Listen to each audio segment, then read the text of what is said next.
ಶ್ರೀಗುರುಭ್ಯೋ ನಮಃ. ಹರಿ ಓಂ.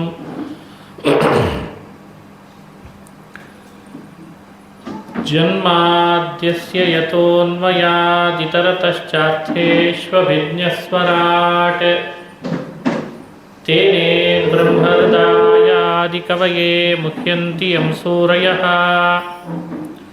ತೇಜೋ ವಾರಿಮೃದಾಂ ಯಥಾ ವಿನಿಮಯೋ ಯತ್ರ ತ್ರಿಸರ್ಗೋ ಮೃಷಾ ಧಾಮ್ನಾ ಸ್ವೇನ ಸದಾ ನಿರಸ್ತಕುಹಕಂ ಸತ್ಯಂ ಪರಂ ಧೀಮಹಿ ಸೃಷ್ಟಿಸ್ಥಿತ್ಯಪ್ಯಯೇಹ ನಿಯತಿದೃಹಿತಮೋ ಬಂಧಮೋಕ್ಷಾಶ್ಚ ಯಸ್ಮಾತ್ ಅಸ್ಯ ಶ್ರೀ ಬ್ರಹ್ಮರುದ್ರ ಪ್ರಭೃತಿ ಸುರನರದ್ವೀಷಶತ್ರುತ್ಮಕಸ್ಯ ವಿಷ್ಣೋರ್ವ್ಯಸ್ತಾಃ ಸಮಸ್ತಾಃ ಸಕಲಗುಣನಿಧಿಃ ಸರ್ವದೋಷವ್ಯಪೇತಃ ಪೂರ್ಣಾನಂದೋ ವ್ಯಯೋ ಯೋ ಗುರುರಪಿ ಪರಮಃ ಚಿಂತಯೇತಂ ಮಹಾಂತಂ.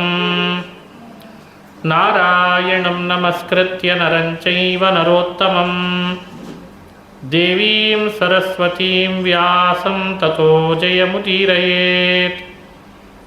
ಅಭ್ರಮಂ ಭಂಗರಹಿತಂ ಅಜಡಂ ವಿಮಲಂ ಸದಾ ಆನಂದತೀರ್ಥಮತುಳಂ ಭಜೆ ತಾಪತ್ರಯಾಪಹಂ.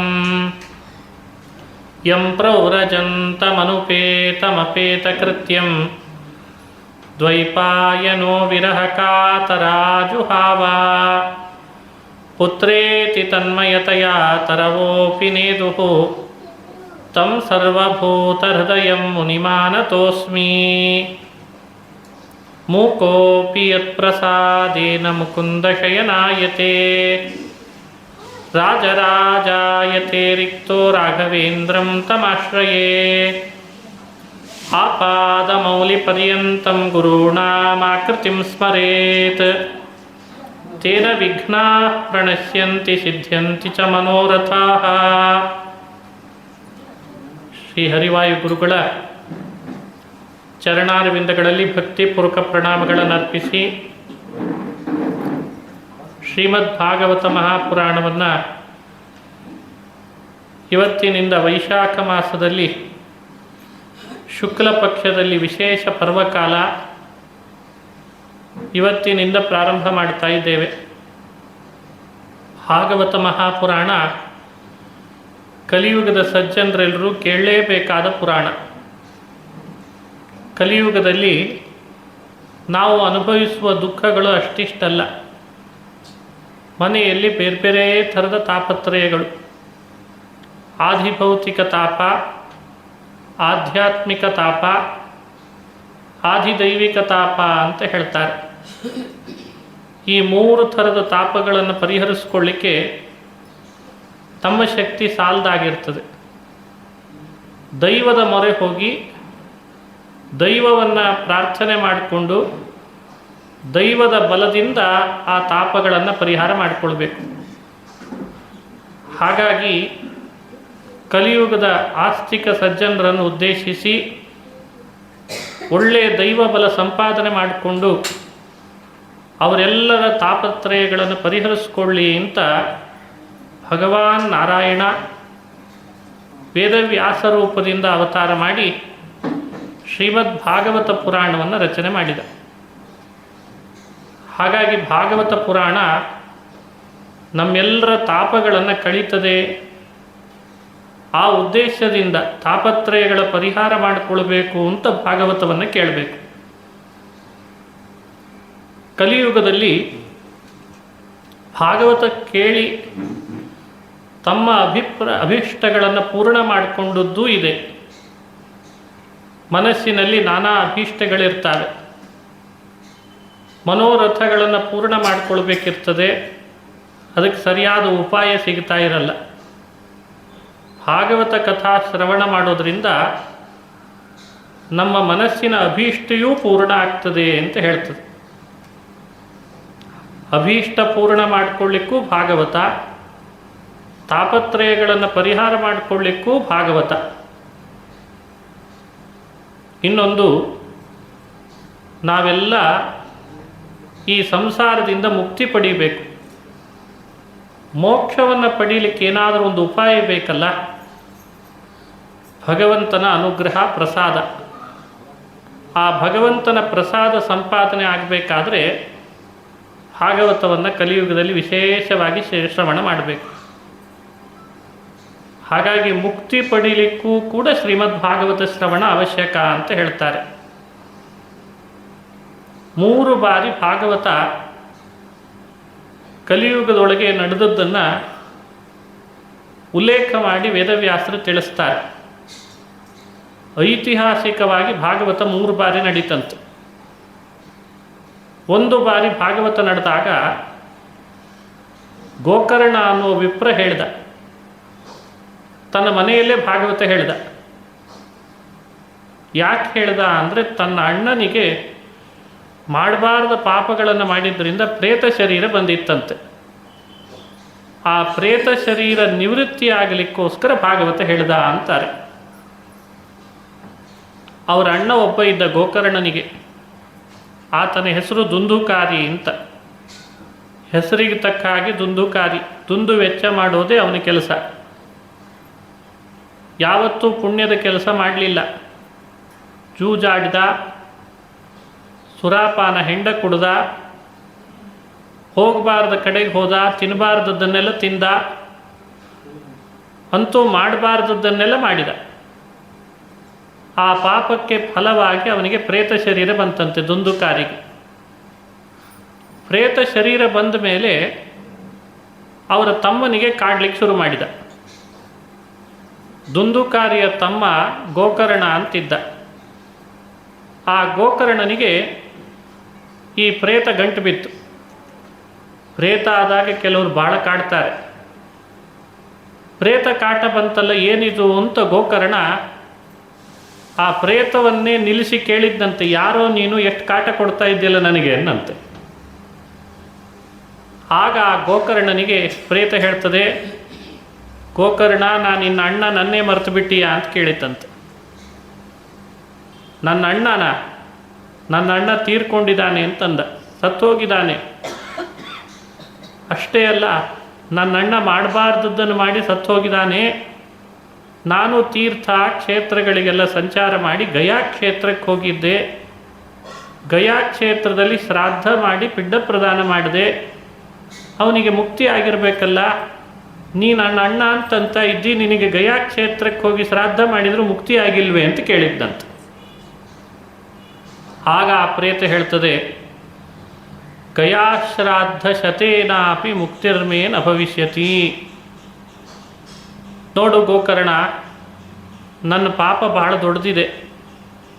ಗಯಾ ಕ್ಷೇತ್ರ ಬಹಳ ಪವಿತ್ರ. ಆದರೆ ಆ ಕ್ಷೇತ್ರದಲ್ಲಿ 100 ಬಾರಿ ಶ್ರಾದ್ದ ಮಾಡಿದರೂ ನನಗೇನು ನನ್ನ ಪ್ರೇತತ್ವದಿಂದ ಮುಕ್ತಿ ಆಗಲಾರ್ದು. ಉಪಾಯಮಪರಂ ಕಂಚಿತ್ ವಿಚಾರಯತು ಸಾಂಪ್ರತಂ. ಬೇರೆ ಯಾವುದಾದ್ರೂ ಉಪಾಯವನ್ನು ಮಾಡಿ ನನಗೆ ಈ ಪ್ರೇತ ಶರೀರದಿಂದ ಮುಕ್ತಿ ಕೊಡಿಸು. ಬರೀ ಗಾಳಿ ಕುಡ್ಕೊಂಡು ಬದುಕ್ತಿದ್ದೇನೆ, ಮಾಡಬಾರ್ದ ಪಾಪದ ಫಲ ಇದು ಅಂತ ಅಂಗಲಾಚಿ ಬೇಡ್ಕೊಂತಂತೆ ಪ್ರೇತ. ಆಗ ಆ ಗೋಕರ್ಣ ತನ್ನ ಮನೆಯಲ್ಲೇ ಭಾಗವತ ಪುರಾಣ ಹೇಳಲಿಕ್ಕೆ ಶುರು ಮಾಡಿದ. ನೋಡಿ, ಭಾಗವತದ ಮಹಿಮೆ ಎಷ್ಟು ಅದ್ಭುತ. ಭಾಗವತ ಮೊದಲನೇ ದಿವಸ ಹೇಳ್ತಾನೆ, ಪ್ರೇತ ದುಂದುಕಾರಿ ಬಂದು ಭಾಗವತ ಕೇಳಬೇಕಲ್ಲ. ಅವರ ಮನೆಯಲ್ಲಿ ಒಂದು ಬಿದಿರು ಕೋಲಿತ್ತಂತೆ. ಆ ಬಿದಿರಿನ ಕೋಲಿನಲ್ಲಿ ಕೂತುಕೊಂಡು ಪ್ರೇತ ಭಾಗವತ ಕೇಳ್ತಂತೆ. ಮೊದಲನೇ ದಿನ ಭಾಗವತ ಎಲ್ಲ ಮುಗಿದ ಮೇಲೆ ಸಾಯಂಕಾಲ ಎಲ್ಲರೂ ಅವರವ್ರ ಮನೆಗೆ ಹೊರಡಬೇಕು. ಈ ಪ್ರೇತವು ಕೂಡ ತಾನಿದ್ದ ಜಾಗಕ್ಕೆ ಹೋಗಬೇಕಲ್ಲ ಅಂತ ಬಿದಿರು ಕೋಲಿನ ಒಂದು ಗಂಟು ಒಡೆದುಕೊಂಡು ಹೊರಗೆ ಬಂತಂತೆ. ಆಶ್ಚರ್ಯ ಆಯಿತು ಕೇಳಲಿಕ್ಕೆ ಬಂದವರಿಗೆ. ಮರುದಿನ ಜನ ಜಾಸ್ತಿ ಆದ್ರಂತೆ. ಯಾಕೆ ಅಂದರೆ ಗಂಟು ಒಡಿತದೋ ಇಲ್ಲೋ ಅಂತ ಕುತೂಹಲನೂ ಕೆಲವರಿಗಿತ್ತು. ಕೆಲವರಿಗೆ ಭಾಗವತದ ಮೇಲೆ ಶ್ರದ್ಧೆ. 2ನೇ ದಿವಸವೂ ಕೂಡ 2ನೇ ಗಂಟು ಒಡೆದುಕೊಂಡು ಹೊರಗೆ ಬಂತಂತೆ ಪ್ರೇತ. ಹೀಗೆ 7 ದಿನ ಆಯಿತು. ದ್ವಿತೀಯೇನ್ ಹಿ ತಥಾ ಸಾಯಂ ದ್ವಿತೀಯ ಗ್ರಂಥಿ ಭೇದನಂ, ತೃತೀಯೇನ್ ಹಿ ತಥಾ ಸಾಯಂ ತೃತೀಯ ಗ್ರಂಥಿ ಭೇದನಂ. 3 ದಿನ ಆಯಿತು, 2 ದಿನ ಆಯಿತು, 4 ದಿನ ಆಯಿತು, 7 ದಿನ ಭಾಗವತ ಶ್ರವಣ ಮಾಡಿದ. ಕೊನೆಯ ದಿನ ಮಂಗಳದ ಹೊತ್ತಿಗೆ 7ನೇ ಗಂಟು ಒಡೆದು ಪ್ರೇತ ಹೊರಗೆ ಬಂದಾಗ ಪ್ರೇತ ಶರೀರ ಕೆಳಗೆ ಬಿದ್ದು ಹೋಗಿತ್ತಂತ. ಮೇಲ್ ಬಂದಿದ್ದಾನೆ. ದಿವ್ಯ ರೂಪಧರೋ ದೇವ ತುಳಸೀಧಾಮ ಮಂಡಿತ. ದಿವ್ಯ ರೂಪ ಬಂದಿದೆ, ತುಳಸಿ ಮಾಲೆ ಕೊರಳಲ್ಲಿ ಹಾಕ್ಕೊಂಡಿದ್ದಾನೆ. ಆಕಾಶದಲ್ಲಿ ವಿಮಾನ ಬಂದಿದೆ, ಪ್ರೇತ ಶರೀರ ಕೆಳಗೆ ಬಿದ್ದೋಗಿದೆ. ದಿವ್ಯ ರೂಪದಿಂದ ವಿಮಾನ ಏರಿಬಿಟ್ಟಿದ್ದಾನಂತೆ ದುಂದುಕಾರಿ. ವಿಮಾನದಲ್ಲಿ ಕುಳಿತುಕೊಂಡು ಹೇಳ್ತಾನೆ, ಧನ್ಯ ಭಾಗವತೀ ವಾರ್ತಾ ಪ್ರೇತ ಪೀಡಾ ವಿನಾಶಿನಿ ಸಪ್ತಾಹೋಪಿ ತಥಾ ಧನ್ಯ ಕೃಷ್ಣಲೋಕ ಫಲಪ್ರದಃ. ಗೋಕರ್ಣ, ಎಷ್ಟು ಅದ್ಭುತವಾದ ಭಾಗವತದ ವಾರ್ತೆ ಕೇಳಿಸಿದಿ. 7 ದಿನಗಳ ಕಾಲ ಭಾಗವತದ ವಾರ್ತೆ ಕೇಳಿದ್ರಿಂದ ನನ್ನ ಪ್ರೇತ ಶರೀರ ಕೆಳಗೆ ಬಿದ್ದೋಯ್ತು. ಅಷ್ಟೇ ಅಲ್ಲದೆ ಭಾಗವತದ ಪ್ರಭಾವದಿಂದ ಕೃಷ್ಣನ ಲೋಕ ವಿಮಾನ ಬಂದಿದೆ, ದೇವದೂತರು ಕರ್ಕೊಂಡು ಹೋಗ್ತಾ ಇದ್ದಾರೆ, ಇದಕ್ಕಿಂತ ಏನು ಬೇಕು ಅಂತಂದ. ಹಾಗಾಗಿ ಭಾಗವತ ಶ್ರವಣ ಮಾಡಿದರೆ ನಮಗೇನಾದರೂ ಭೂತ ಬಾಧೆ, ಪ್ರೇತ ಬಾಧೆ, ಅದೃಶ್ಯ ಶಕ್ತಿಗಳ ಬಾಧೆಗಳು, ಇನ್ನೇ ನಾವು ಬೇರೆ ಬೇರೆ ಕಾಟ, ತೊಡಕು, ದುಗುಡ, ದುಮ್ಮಾನ, ರೋಗ, ಏನೇನೋ ಬಾಧೆ, ಒಬ್ಬೊಬ್ಬರಿಗೆ ಒಂದೊಂದು ಬಾಧೆಗಳಿರ್ತವೆ ಕಲಿಯುಗದಲ್ಲಿ. ಆ ಎಲ್ಲ ಥರದ ಬಾಧೆಗಳು ಪರಿಹಾರ ಆಗ್ತದೆ. ಇದು ಭಾಗವತದ ಶಕ್ತಿ ಅಂತ ಹೇಳ್ತಾರೆ. ಭಾಗವತದೊಳಗೆ ಇಂಥ ಅದ್ಭುತವಾದ ಶಕ್ತಿ ಇದೆ. ಗೋಕರ್ಣ ತನ್ನ ಅಣ್ಣನಿಗೆ ಪ್ರೇತ ಬಾಧೆ ಪರಿಹಾರ ಮಾಡಿದ್ದೆ ಇದಕ್ಕೆ ಸಾಕ್ಷಿ ಅಂತ ಹೇಳ್ತಾರೆ. ಇನ್ನೊಂದು ಬಾರಿ ಭಾಗವತ ಕಥೆ ನಡೀತಂತೆ. ನಾರದರು ಕಲಿಯುಗ ಪ್ರಾರಂಭ ಆದಾಗ ಭಾರತ ಭೂಮಿ ಬಹಳ ಶ್ರೇಷ್ಠ, ಭಾರತದಲ್ಲಿ ತೀರ್ಥಕ್ಷೇತ್ರಗಳು ಬಹಳ ಇವೆ, ಸಜ್ಜನರು ಹೇಗೆ ವಾಸ ಮಾಡ್ತಿದ್ದಾರೆ ನೋಡೋಣ ಅಂತ ಬಂದ್ರಂತೆ. ರಂಗಕ್ಷೇತ್ರಂ ಕುರುಕ್ಷೇತ್ರಂ, ಶ್ರೀರಂಗ, ಕುರುಕ್ಷೇತ್ರ, ರಾಮೇಶ್ವರ, ಹೀಗೆ ಬೇರೆ ಬೇರೆ ಕ್ಷೇತ್ರಗಳಿಗೆಲ್ಲ ಸಂಚಾರ ಮಾಡ್ತಾ ಬಂದರು. ಕಲಿಯುಗ ಆದ್ದರಿಂದ ಕಲಿಯ ಪ್ರಭಾವ ಆಗಲೇ ಎಲ್ಲ ಕಡೆಯಲ್ಲಿ ವ್ಯಾಪರಿಸಿತ್ತಂತೆ. ಕಲಿನ ಅಧರ್ಮ ಮಿತ್ರೇಣ ಬಾಧಿತ, ಅಧರ್ಮ ಸ್ನೇಹಿತನಾದ ಕಲಿ ಎಲ್ಲರನ್ನ ಬಾಧಿಸ್ತಾನಂತೆ. ಸತ್ಯಂ ನಾಸ್ತಿ ತಪಸ್ಸೌಚಂ ದಯಾ ದಾನಂ ನ ವಿದ್ಯತೆ. ಕಲಿಯ ಪ್ರಭಾವ ಅಂದರೆ ಏನು? ಸತ್ಯ ಇರಲ್ಲ. ಸತ್ಯ ಅಂದರೆ ಪ್ರಾಮಾಣಿಕತೆ ಅಂತ ಅರ್ಥ. ಕಲಿಯುಗದಲ್ಲಿ ಪ್ರಾಮಾಣಿಕತೆ ಇರಲ್ಲ, ತಪಸ್ಸು ಇರಲ್ಲ, ಯಾರ ಮೇಲೂ ದಯೆ ಇರಲ್ಲ, ಒಳ್ಳೆಯ ಆಚಾರ ಇರಲ್ಲ, ವಿಚಾರಗಳಿರಲ್ಲ. ಇದೇ ಕಲಿಯುಗ. ನಾರದರ ಕಣ್ಣಿಗೆ ಇದೆಲ್ಲ ದೃಶ್ಯ ಬಿತ್ತಂತೆ. ಕಲಿಯುಗ ಈಗ ತಾನೇ ಪ್ರಾರಂಭ ಆಗ್ತಾ ಇದೆ. ಕೃಷ್ಣ ಭೂಮಿಗೆ ಇಳಿದು ಧರ್ಮದ ಸ್ಥಾಪನೆ ಮಾಡಿ ಪರಂಧಾಮಕ್ಕೆ ಹೋಗಿದಾನಷ್ಟೇ. ಕೆಲವೇ ವರ್ಷಗಳಲ್ಲೇ ಇಷ್ಟ ಆಗೋಯ್ತಂತೆ. ಆವಾಗ ನಾರದರಿಗೆ ಅರ್ಥ ಆಯಿತು, ಕಲಿ ಪ್ರಭಾವ ಎಲ್ಲೆಡೆಯಲ್ಲಿ ಬರ್ತಾ ಇದೆ ಅಂತ. ಶ್ರೀಕೃಷ್ಣ ಅವತಾರ ಮಾಡಿದ ಭೂಮಿ ವೃಂದಾವನ. ವೃಂದಾವನಕ್ಕೆ ಬಂದ್ರಂತೆ. ಅಲ್ಲೊಂದು ಆಶ್ಚರ್ಯ ಕಾದಿತ್ತು ನಾರದರಿಗೆ. ಏಕಾತು ತರುಣಿ ತತ್ರ ನಿಷಣ್ಣ ಖಿನ್ನ ಮಾನಸ. ಎದುರುಗಡೆಯಲ್ಲಿ ಒಬ್ಬಳು ತರುಣಿ ಕೂತಿದ್ಲಂತೆ, ಒಬ್ಬಳು ಯುವತಿ ಬಹಳ ದುಃಖ ಪಡ್ತಾ ಇದ್ಲಂತೆ. ತೊಡೆ ಮೇಲೆ ಇಬ್ಬರನ್ನು ಮಲಗಿಸ್ಕೊಂಡಿದ್ಲು. ವೃದ್ಧರಂತ್ರೆ, ಬಹಳ ವೃದ್ಧರಾಗಿದ್ದರು, ಮುದುಕರಾಗಿದ್ದರು. ಈಗಲೂ ಆಗಲೂ ಉಸಿರು ಬಿಡೋ ಸ್ಥಿತಿಯಲ್ಲಿ ಇದ್ರಂತೆ. ಆ ಸಂದರ್ಭದಲ್ಲಿ ನಾರದರ ಕಣ್ಣಿಗೆ ಈ ದೃಶ್ಯ ಬಿದ್ದಾಗ ಏನು ಮಾತಾಡಲಿಲ್ಲ ಅವರು. ನಾರಾಯಣ ನಾರಾಯಣ ಅಂತ ನಾರಾಯಣನ ಸ್ಮರಣೆ ಮಾಡ್ಕೊಂಡು ಹೋಗ್ತಿದ್ದಾರೆ. ಆ ತರುಣಿ ಮಾತನಾಡ್ತಾಳೆ ನಾರದರನ್ನು,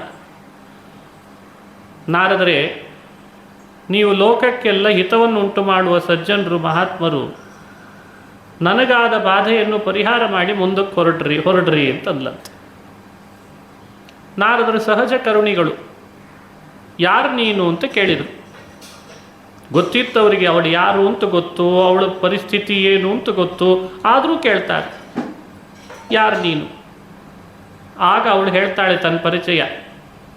ಅಹಂ ಭಕ್ತಿರಿತಿ ಖ್ಯಾತ ಇಮೌ ಮೇ ತನಯೌ ಮತೌ ಜ್ಞಾನ ವೈರಾಗ್ಯ ನಾಮಾನೌ ಕಾಲಯೋಗೇನ ಜರ್ಜರೌ. ನನ್ನ ಹೆಸರು ಭಕ್ತಿ ಅಂತ. ನೋಡಿ ಆ ತರುಣಿ ಹೇಳಿದ ಮಾತು. ಅವಳಿಗೆ ಭಕ್ತಿ ಅಂತ ಹೆಸರಂತೆ. ಆ ಇಬ್ಬರು ಮಲಗಿದ್ರಲ್ಲ, ಒಬ್ಬನಿಗೆ ಜ್ಞಾನ ಅಂತ ಹೆಸರು, ಇನ್ನೊಬ್ಬನಿಗೆ ವೈರಾಗ್ಯ ಅಂತ ಹೆಸರಂತೆ. ಜ್ಞಾನ ವೈರಾಗ್ಯ ಅನ್ನೋ ಇಬ್ಬರು ಮುದುಕರು, ಭಕ್ತಿ ಮಾತ್ರ ತರುಣಿಯಾಗಿದ್ದಾಳೆ. ನಾರದರು ಕೇಳ್ತಾರೆ, ನೀನು ಯಾರು, ಇವರಿಬ್ಬರು ಯಾರು ನಿನಗೆ ಅಂತ ಕೇಳಿದ್ರು. ನಾನು ಅಮ್ಮ, ಇವರಿಬ್ಬರು ನನ್ನ ಮಕ್ಕಳು ಅಂತಲಂತ. ಲೋಕದಲ್ಲಿ ಯಾವಾಗಲೂ ಅಮ್ಮ ವೃದ್ಧಳಾಗಿರ್ತಾಳೆ, ಮಕ್ಕಳು ಯಾವಾಗಲೂ ಯುವಕರಾಗಿರೋದು ರೂಢಿ.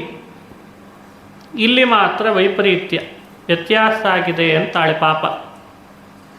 ನಿನಗಾದ ಸಮಸ್ಯೆ ಏನು ಅಂತ ಕೇಳಿದರು. ನಾನು ಹುಟ್ಟಿದ್ದು ಕರ್ನಾಟಕದಲ್ಲಿ ಅಂತಂದ್ಲಂತೆ. ಅವಳು ಹುಟ್ಟಿದ್ದು ದ್ರವಿಡ ದೇಶದಲ್ಲಿ. ಅವಳು ಪರಿಚಯ ಮಾಡಿಕೊಂಡ್ಳು ಭಕ್ತಿ. ಉತ್ಪನ್ನ ದ್ರವಿಡೇ ಸಾಹಂ ವೃದ್ಧಿಂ ಕರ್ನಾಟಕೆ ಗತಾ ಕ್ವಚಿತ್ ಕ್ವಚಿನ್ ಮಹಾರಾಷ್ಟ್ರೇ ಗುರ್ಜರೇ ಜೀರ್ಣತಾಂ ಗತಾ. ನಾನು ದ್ರವಿಡ ದೇಶದಲ್ಲಿ ಹುಟ್ಟಿದೆ. ಭಕ್ತಿ ಹುಟ್ಟಿದ್ದು ದ್ರವಿಡ ದೇಶದಲ್ಲಿ, ಭಾರತದ ದ್ರವಿಡ ದೇಶ. ಕರ್ನಾಟಕದಲ್ಲಿ ಬೆಳೆದ್ಲಂತೆ, ಸ್ವಲ್ಪ ಸ್ವಲ್ಪ ಮಹಾರಾಷ್ಟ್ರದಲ್ಲಿ ಬೆಳೆದ್ಲಂತೆ. ಗುಜರಾತಿಗೆ ಹೋದೆ, ಜೀರ್ಣಳಾದೆ ಅಂದ್ಲಂತೆ. ಗುರ್ಜರೇ ಜೀರ್ಣತಾಂ ಗತಾ. ನಾನು ಕೃಷ್ಣಾವತಾರ ಮಾಡಿ ಓಡಾಡಿದ ಸ್ಥಳ ವೃಂದಾವನಕ್ಕೆ ಅಂತ ಬಂದೆ. ವೃಂದಾವನಂ ಪುನಃ ಪ್ರಾಪ್ಯ ನವೀನೇ ವಸುರೂಪಿಣಿ. ವೃಂದಾವನಕ್ಕೆ ಬಂದಾಗ ಭಕ್ತಿಗೆ ಒಳ್ಳೆ ತಾರುಣ್ಯ ಬಂದ್ಬಿಡ್ತಂತೆ. ಆದರೆ ಮಕ್ಕಳಿಬ್ಬರು ಇದ್ರಲ್ಲ ಜ್ಞಾನ ವೈರಾಗ್ಯರು, ಅವರು ಮುದುಕರಾಗಿಬಿಟ್ರು. ಜ್ಞಾನ ವೈರಾಗ್ಯ ಇಬ್ಬರೂ ಮಕ್ಕಳು ವೃದ್ಧರಾಗಿ ಅವರಿಗೆ ಶ್ವಾಸ ಉಚ್ಛ್ವಾಸಗಳು ಆಡಿಸ್ಲಿಕ್ಕಾಗದಷ್ಟು ಮುದುಕರಾದರು. ನಾರದರೆ, ಇದೇ ನನ್ನ ಪರಿಚಯ. ನೀವು ನನ್ನ ಮಕ್ಕಳಿಬ್ಬರಿಗೂ ಒಳ್ಳೆಯ ತಾರುಣ್ಯ ಬರೋ ಹಾಗೆ ಮಾಡಬೇಕು, ನನಗೆ ಅಭಿವೃದ್ಧಿ ಹೊಂದಿ ವೃದ್ಧಳಾಗುವ ಹಾಗೆ ಮಾಡಬೇಕು ಅಂತ ಕೇಳ್ಕೊಂಡ್ರಂತೆ. ಆಗ ನಾರದರಂತಾರೆ, ಇದು ಸಾಧಾರಣ ಸಮಸ್ಯೆ ಅಲ್ಲ.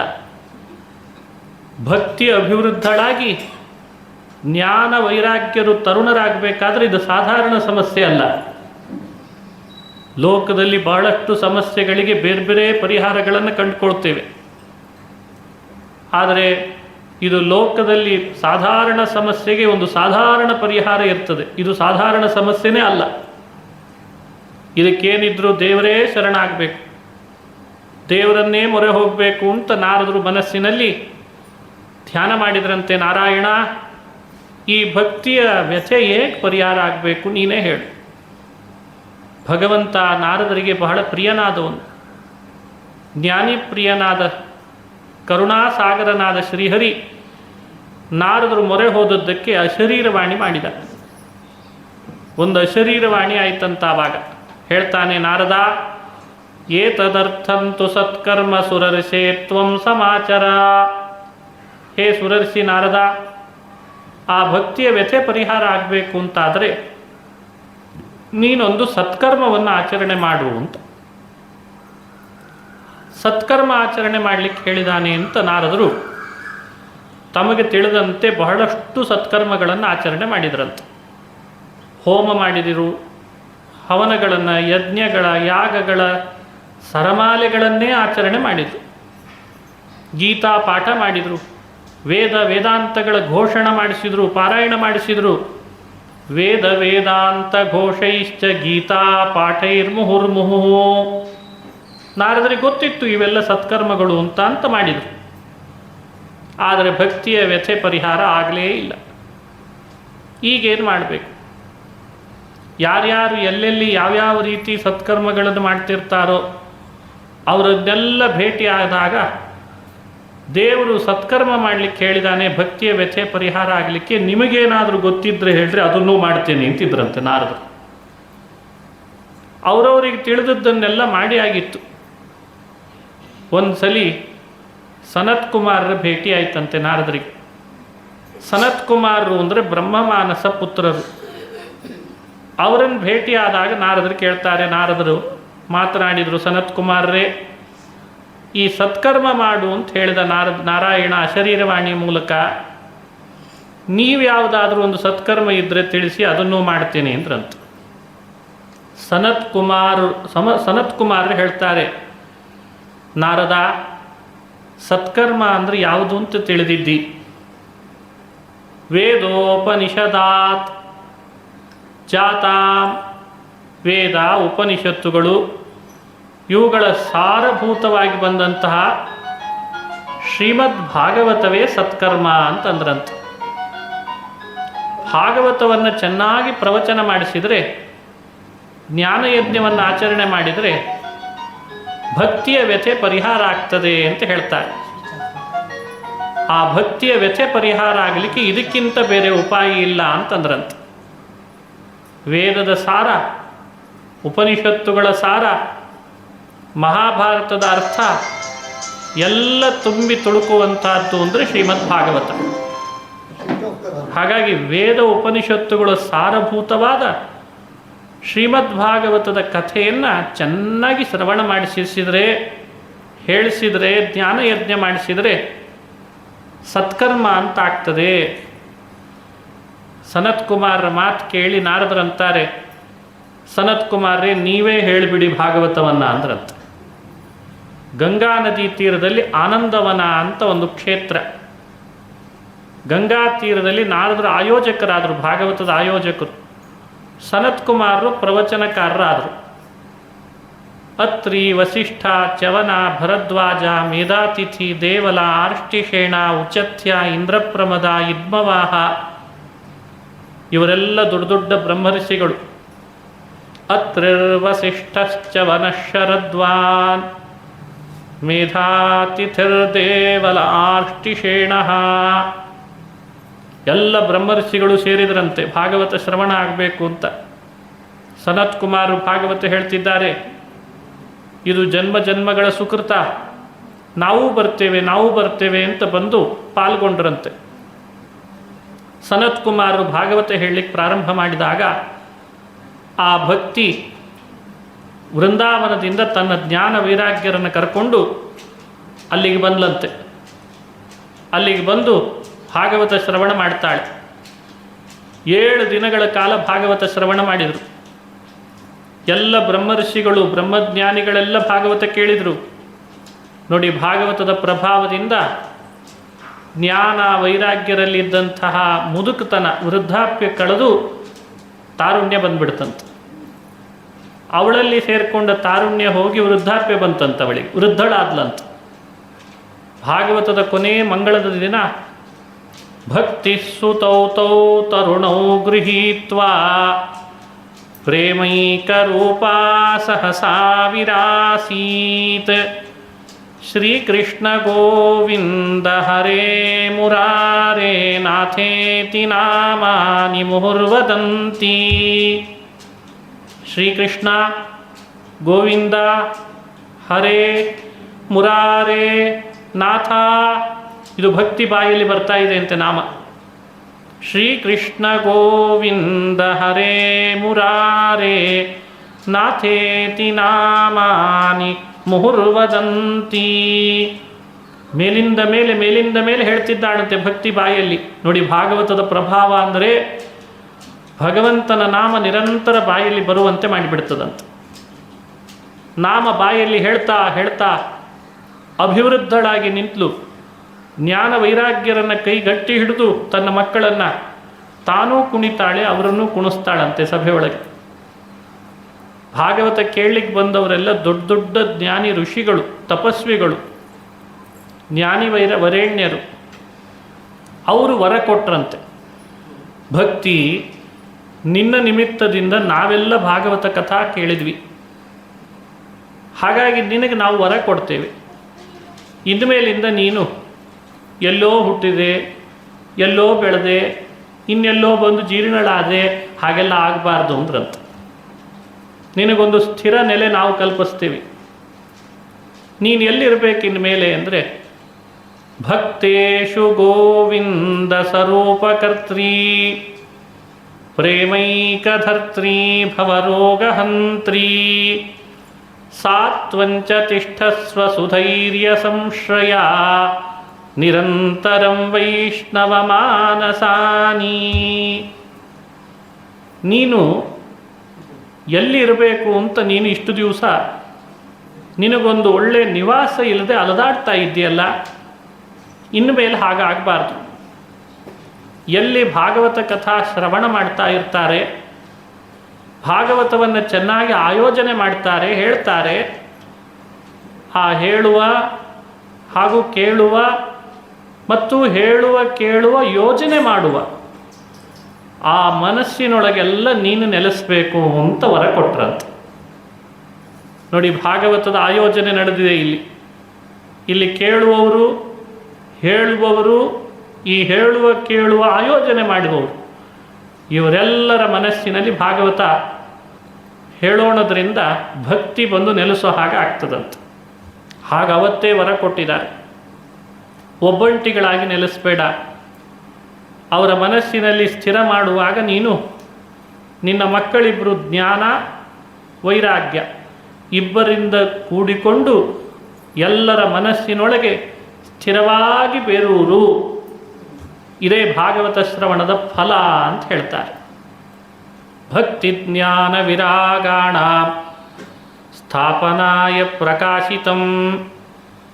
ನಮಗೆ ದೇವರ ಬಗ್ಗೆ ಅರಿವು ಬೇಕು, ದೇವರಿದ್ದಾನೆ ಎನ್ನುವ ಎಚ್ಚರ ಬೇಕು, ದೇವರು ರಕ್ಷಣೆ ಮಾಡ್ತಾನೆ ಎನ್ನುವ ವಿಶ್ವಾಸ ಬೇಕು. ಸದಾ ಕ್ಷಣ ಕ್ಷಣ ಕ್ಷಣ ಕ್ಷಣ ಭಗವಂತನ ಬಗ್ಗೆ ಒಳೊಳಗೆ ಒಂದು ಸ್ಥಿರವಾದ ಶ್ರದ್ಧೆ ಇರಬೇಕು. ಅದು ಜಾಗೃತ ಆಗಬೇಕು. ಅದೆಲ್ಲ ಆಗಬೇಕಾದ್ರೆ ಭಾಗವತ ಶ್ರವಣ ಆಗಬೇಕು. ಸಂಸಾರದಲ್ಲಿ ವೈರಾಗ್ಯ ಬರಬೇಕು.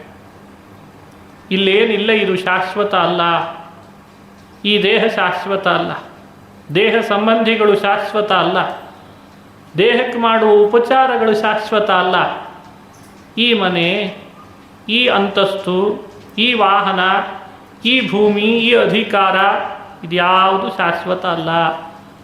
ಇದರ ಮೇಲೆ ಮಮಕಾರ ಬರಬಾರದು. ಈ ಮಮಕಾರ ದೂರ ಆಗಬೇಕು. ಅದೇ ವೈರಾಗ್ಯ ಅಂದರೆ.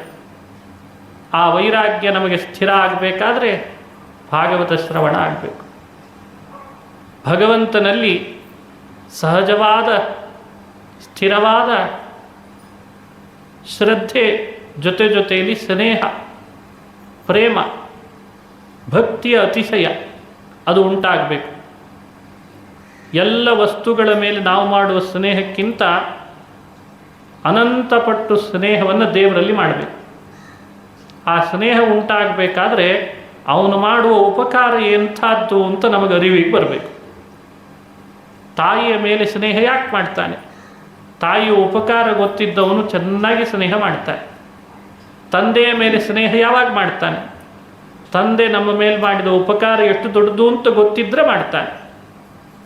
ಹಾಗೆ ತಂದೆಗಿಂತಲೂ, ತಾಯಿಗಿಂತಲೂ, ಬಂಧು ಬಳಗಕ್ಕಿಂತಲೂ ನಮ್ಮ ಮೇಲೆ ಭಗವಂತ ಮಾಡ್ತಿರುವ ಉಪಕಾರ ಎಷ್ಟು ದೊಡ್ಡದು ಅಂತ ನಮಗೆ ಅರಿವಿಗೆ ಬಂದಾಗ ಅವನಲ್ಲಿ ಸ್ನೇಹ ಜಾಗೃತ ಆಗ್ತದೆ, ಪ್ರೇಮ ಅತಿಶಯ ಉಂಟಾಗ್ತದೆ. ಅದು ಬರೋದೇ ಭಾಗವತ ಶ್ರವಣ ಮಾಡಿದ. ಭಾಗವತ ವಿಷಯಗಳನ್ನೆಲ್ಲ ಹೇಳ್ತದೆ. ಕ್ಷಣ ಕ್ಷಣಕ್ಕೆ ಭಗವಂತ ನಮ್ಮ ಮೇಲೆ ಎಷ್ಟು ಕರುಣೆ ಮಾಡ್ತಿದ್ದಾನೆ, ಉಪಕಾರ ಮಾಡ್ತಿದ್ದಾನೆ, ರಕ್ಷಣೆ ಮಾಡ್ತಿದ್ದಾನೆ, ನಡೆಸ್ತಿದ್ದಾನೆ, ನೋಡಿಸ್ತಿದ್ದಾನೆ. ನಮ್ಮ ಎಲ್ಲ ಥರದ ಪ್ರವೃತ್ತಿ ಅವನಿಂದ ನಡೀತಿದೆ ಅಂತ ಅರಿವು ಮೂಡಿಸ್ತದೆ ಭಾಗವತ. ಆವಾಗ ಅವನಲ್ಲಿ ಹೆಚ್ಚು ಭಕ್ತಿ ಉಂಟಾಗ್ತದೆ.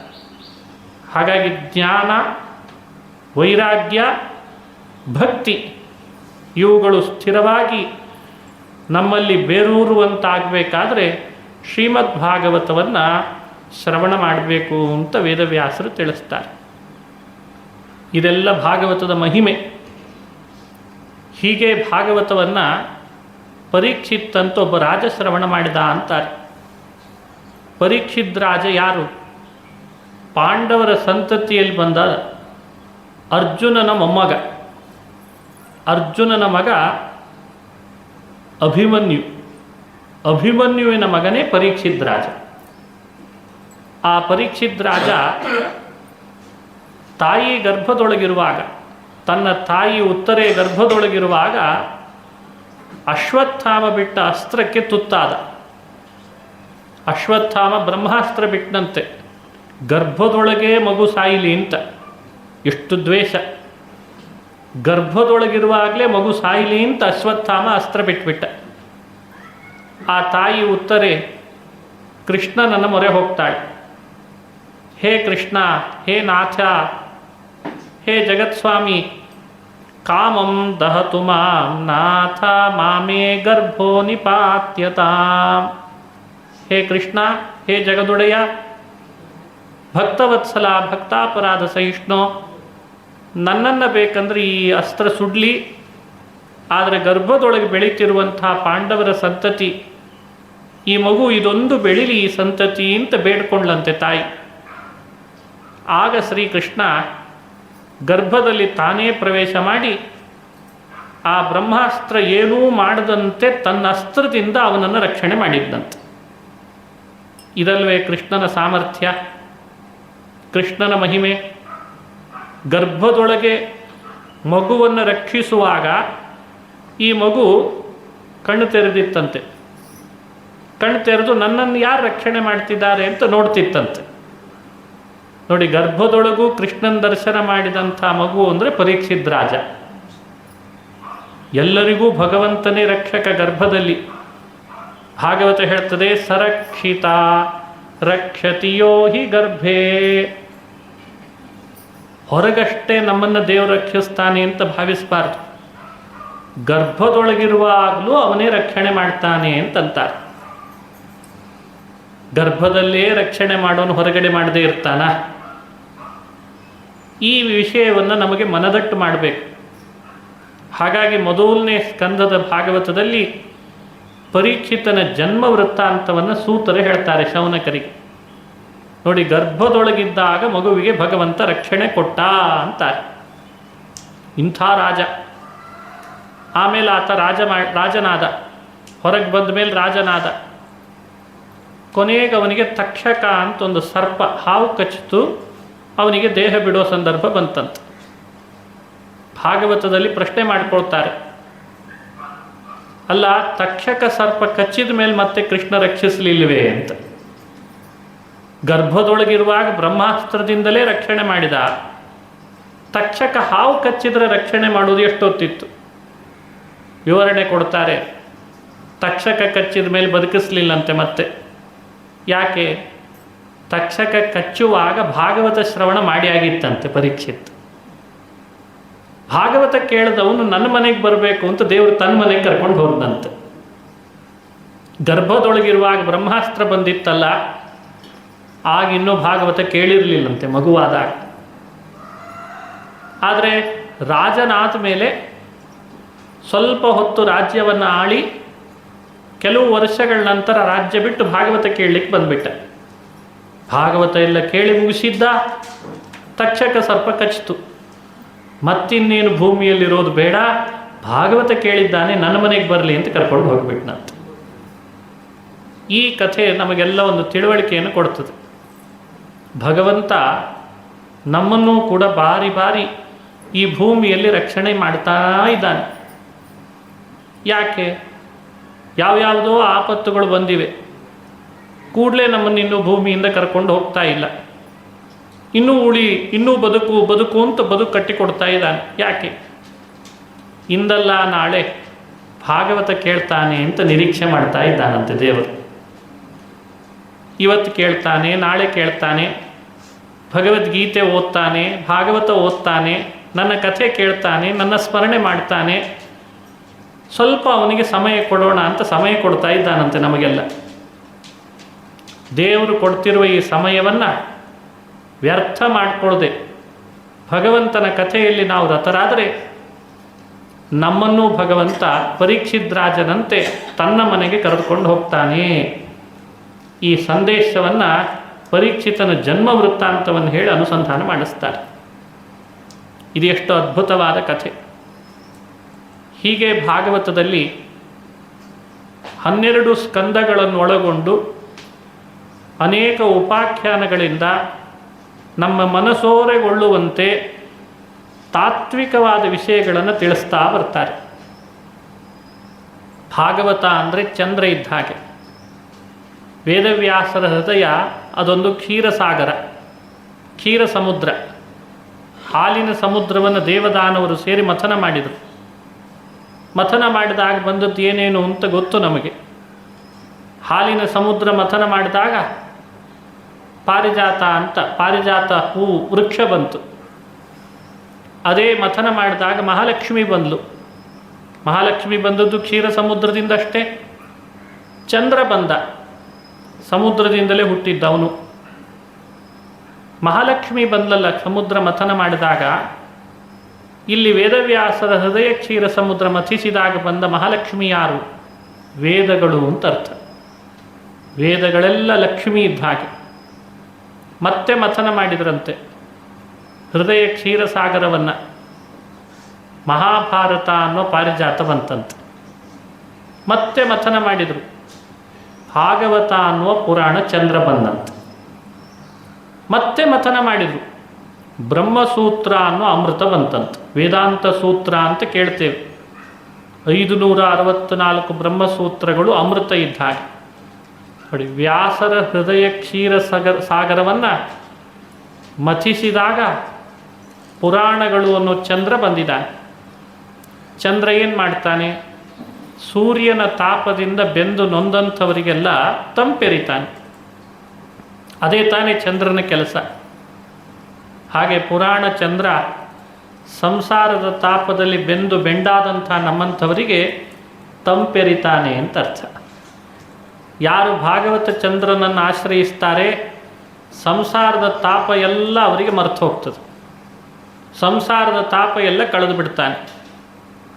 ಆ ಕಾರಣಕ್ಕಾಗಿ ಭಾಗವತದಲ್ಲಿ ಅತಿಶಯಿತವಾದ ಆಸಕ್ತಿಯನ್ನು ಇಡಬೇಕು ಅಂತ ಹೇಳ್ತಾರೆ. ಭಾಗವತ 12 ಸ್ಕಂಧಗಳಲ್ಲಿ ಭಗವದ್ಭಕ್ತರ ಕಥೆಗಳನ್ನು, ಭಗವಂತನ ಕಥೆಗಳನ್ನು ಹೇಳ್ತದೆ. ಭಕ್ತರ ಕಥೆ ಯಾಕೆ ಹೇಳ್ತದೆ? ಭಕ್ತರ ಕಥೆಯನ್ನು ಕೇಳೋಣದ್ರಿಂದ ಭಕ್ತಿ ಮಾಡುವ ನಾವು ಹೇಗಿರಬೇಕು ಅಂತ ತಿಳಿಸ್ತದೆ. ಭಗವಂತನ ಕಥೆ ಯಾಕೆ ಹೇಳ್ತದೆ?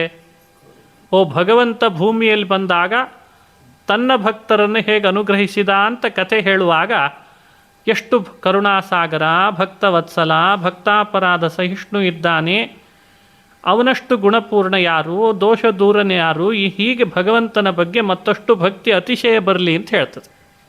ಹಾಗಾಗಿ ಭಾಗವತ ಅಂದರೆ ಒಂದೆಡೆ ಭಕ್ತರ ಕಥೆ, ಇನ್ನೊಂದೆಡೆಯಿಂದ ಭಗವಂತನ ಕಥೆ. ಭಗವಂತನ ಕಥೆಗಳ ಸಮ್ಮಿಲನವೇ ಶ್ರೀಮದ್ ಭಾಗವತ ಅಂತ ಅರ್ಥ. ನೋಡಿ, ಪರೀಕ್ಷಿತನ ಕಥೆ ಕೇಳುವಾಗ ಪರೀಕ್ಷಿತನ ಕಥೆನೂ ಆಯಿತು, ಅವನನ್ನು ರಕ್ಷಣೆ ಮಾಡಿದ ಭಗವಂತನ ಕಥೆನೂ ಆಯಿತು. ಹಾಗಾಗಿ ಭಾಗವತ ಕೇಳುವಾಗ ಎರಡೂ ಇರಬೇಕು. ಭಗವಂತನ ಮಹಿಮೆ ಏನು ತಿಳಿತು, ಭಕ್ತನಿಂದ ನಾವೇನು ಸಂದೇಶ ತಿಳಿದ್ವಿ. ಇಹತೋ ಪುನರ್ ಭಗವಾನಶೇಷಮೂರ್ತಿ ಕಲಿಮಲಕಲ್ಮಷಕಾಲನೋಖಿಲೇಶೋ ಹರಿರಿತರತ್ರ ನ ಗೀಯತೆ ಹ್ಯಭೀಕ್ಷಣಂ. ಇಹತೋ ಪುನರ್ ಭಗವಾನಶೇಷಮೂರ್ತಿ ಪರಿಪಠಿತೋನು ಪದಂ ಕಥಾ ಪ್ರಸಂಗೈಃ. ಇಹತು ಪುನರ್ ಭಗವಾನ್ ಅಶೇಷ ಮೂರ್ತಿ. ಭಗವಂತನ ರೂಪಗಳು 1, 2, 3 ಅಂತ ನಾವು ಎಣಿಸಲಿಕ್ಕೆ ಬರದಷ್ಟು ಇದ್ದಾವೆ. ನನ್ನೊಳಗಿದ್ದಾನೆ, ನಿಮ್ಮೊಳಗಿದ್ದಾನೆ, ಆಕಾಶದಲ್ಲಿದ್ದಾನೆ, ಭೂಮಿಯಲ್ಲಿದ್ದಾನೆ, ಗಾಳಿಯಲ್ಲಿದ್ದಾನೆ. ಅವನಿಲ್ಲದ ಸ್ಥಳ ಯಾವುದು? ಎಲ್ಲೆಡೆ ಇದ್ದಾನೆ.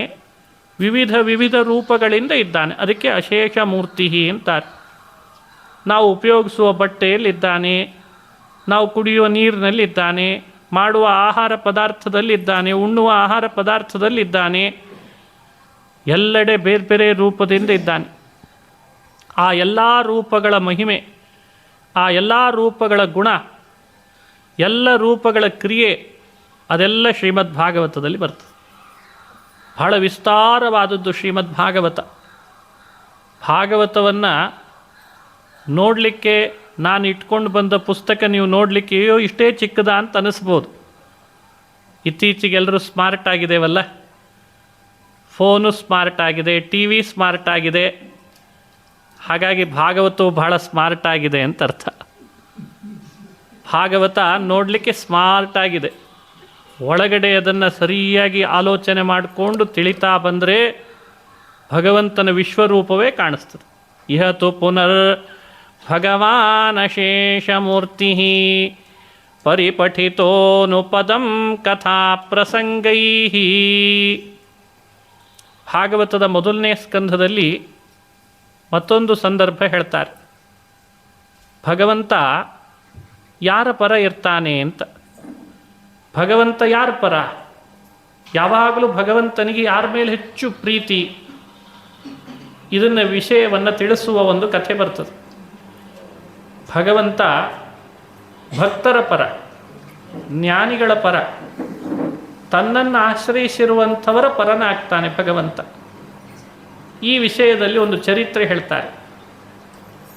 ಭಗವಂತನ ಮಹಿಮೆ ನೋಡ್ರಿ ಎಷ್ಟು ಅದ್ಭುತ. ಅಶ್ವತ್ಥಾಮ ರಾತ್ರಿ ಶಿಬಿರದಲ್ಲಿ ಮಲಗಿದಂಥ ಉಪಪಾಂಡವರ ತಲೆ ಕತ್ತರಿಸ್ತಾನೆ. ಬಹಳ ದುಷ್ಟಕೃತ್ಯ, ಹೇಯ ಕೃತ್ಯ.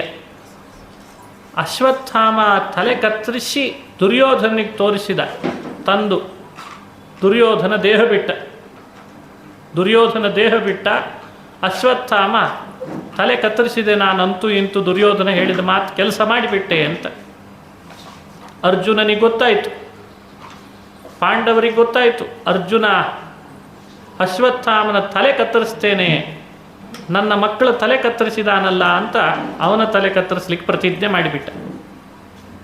ಅರ್ಜುನ ಅಶ್ವತ್ಥಾಮರ ಯುದ್ಧ ನಡೀತದೆ. ಕೃಷ್ಣನೇ ಸಾರಥ್ಯ ಮಾಡ್ತಿದ್ದಾನೆ ಅರ್ಜುನನ ರಥವನ್ನು. ಅರ್ಜುನನ ರಥದ ಸಾರಥ್ಯ ಕೃಷ್ಣ ಮಾಡಿದ. ಅಶ್ವತ್ಥಾಮ ಅರ್ಜುನರ ಯುದ್ಧ ನಡೀತಂತೆ.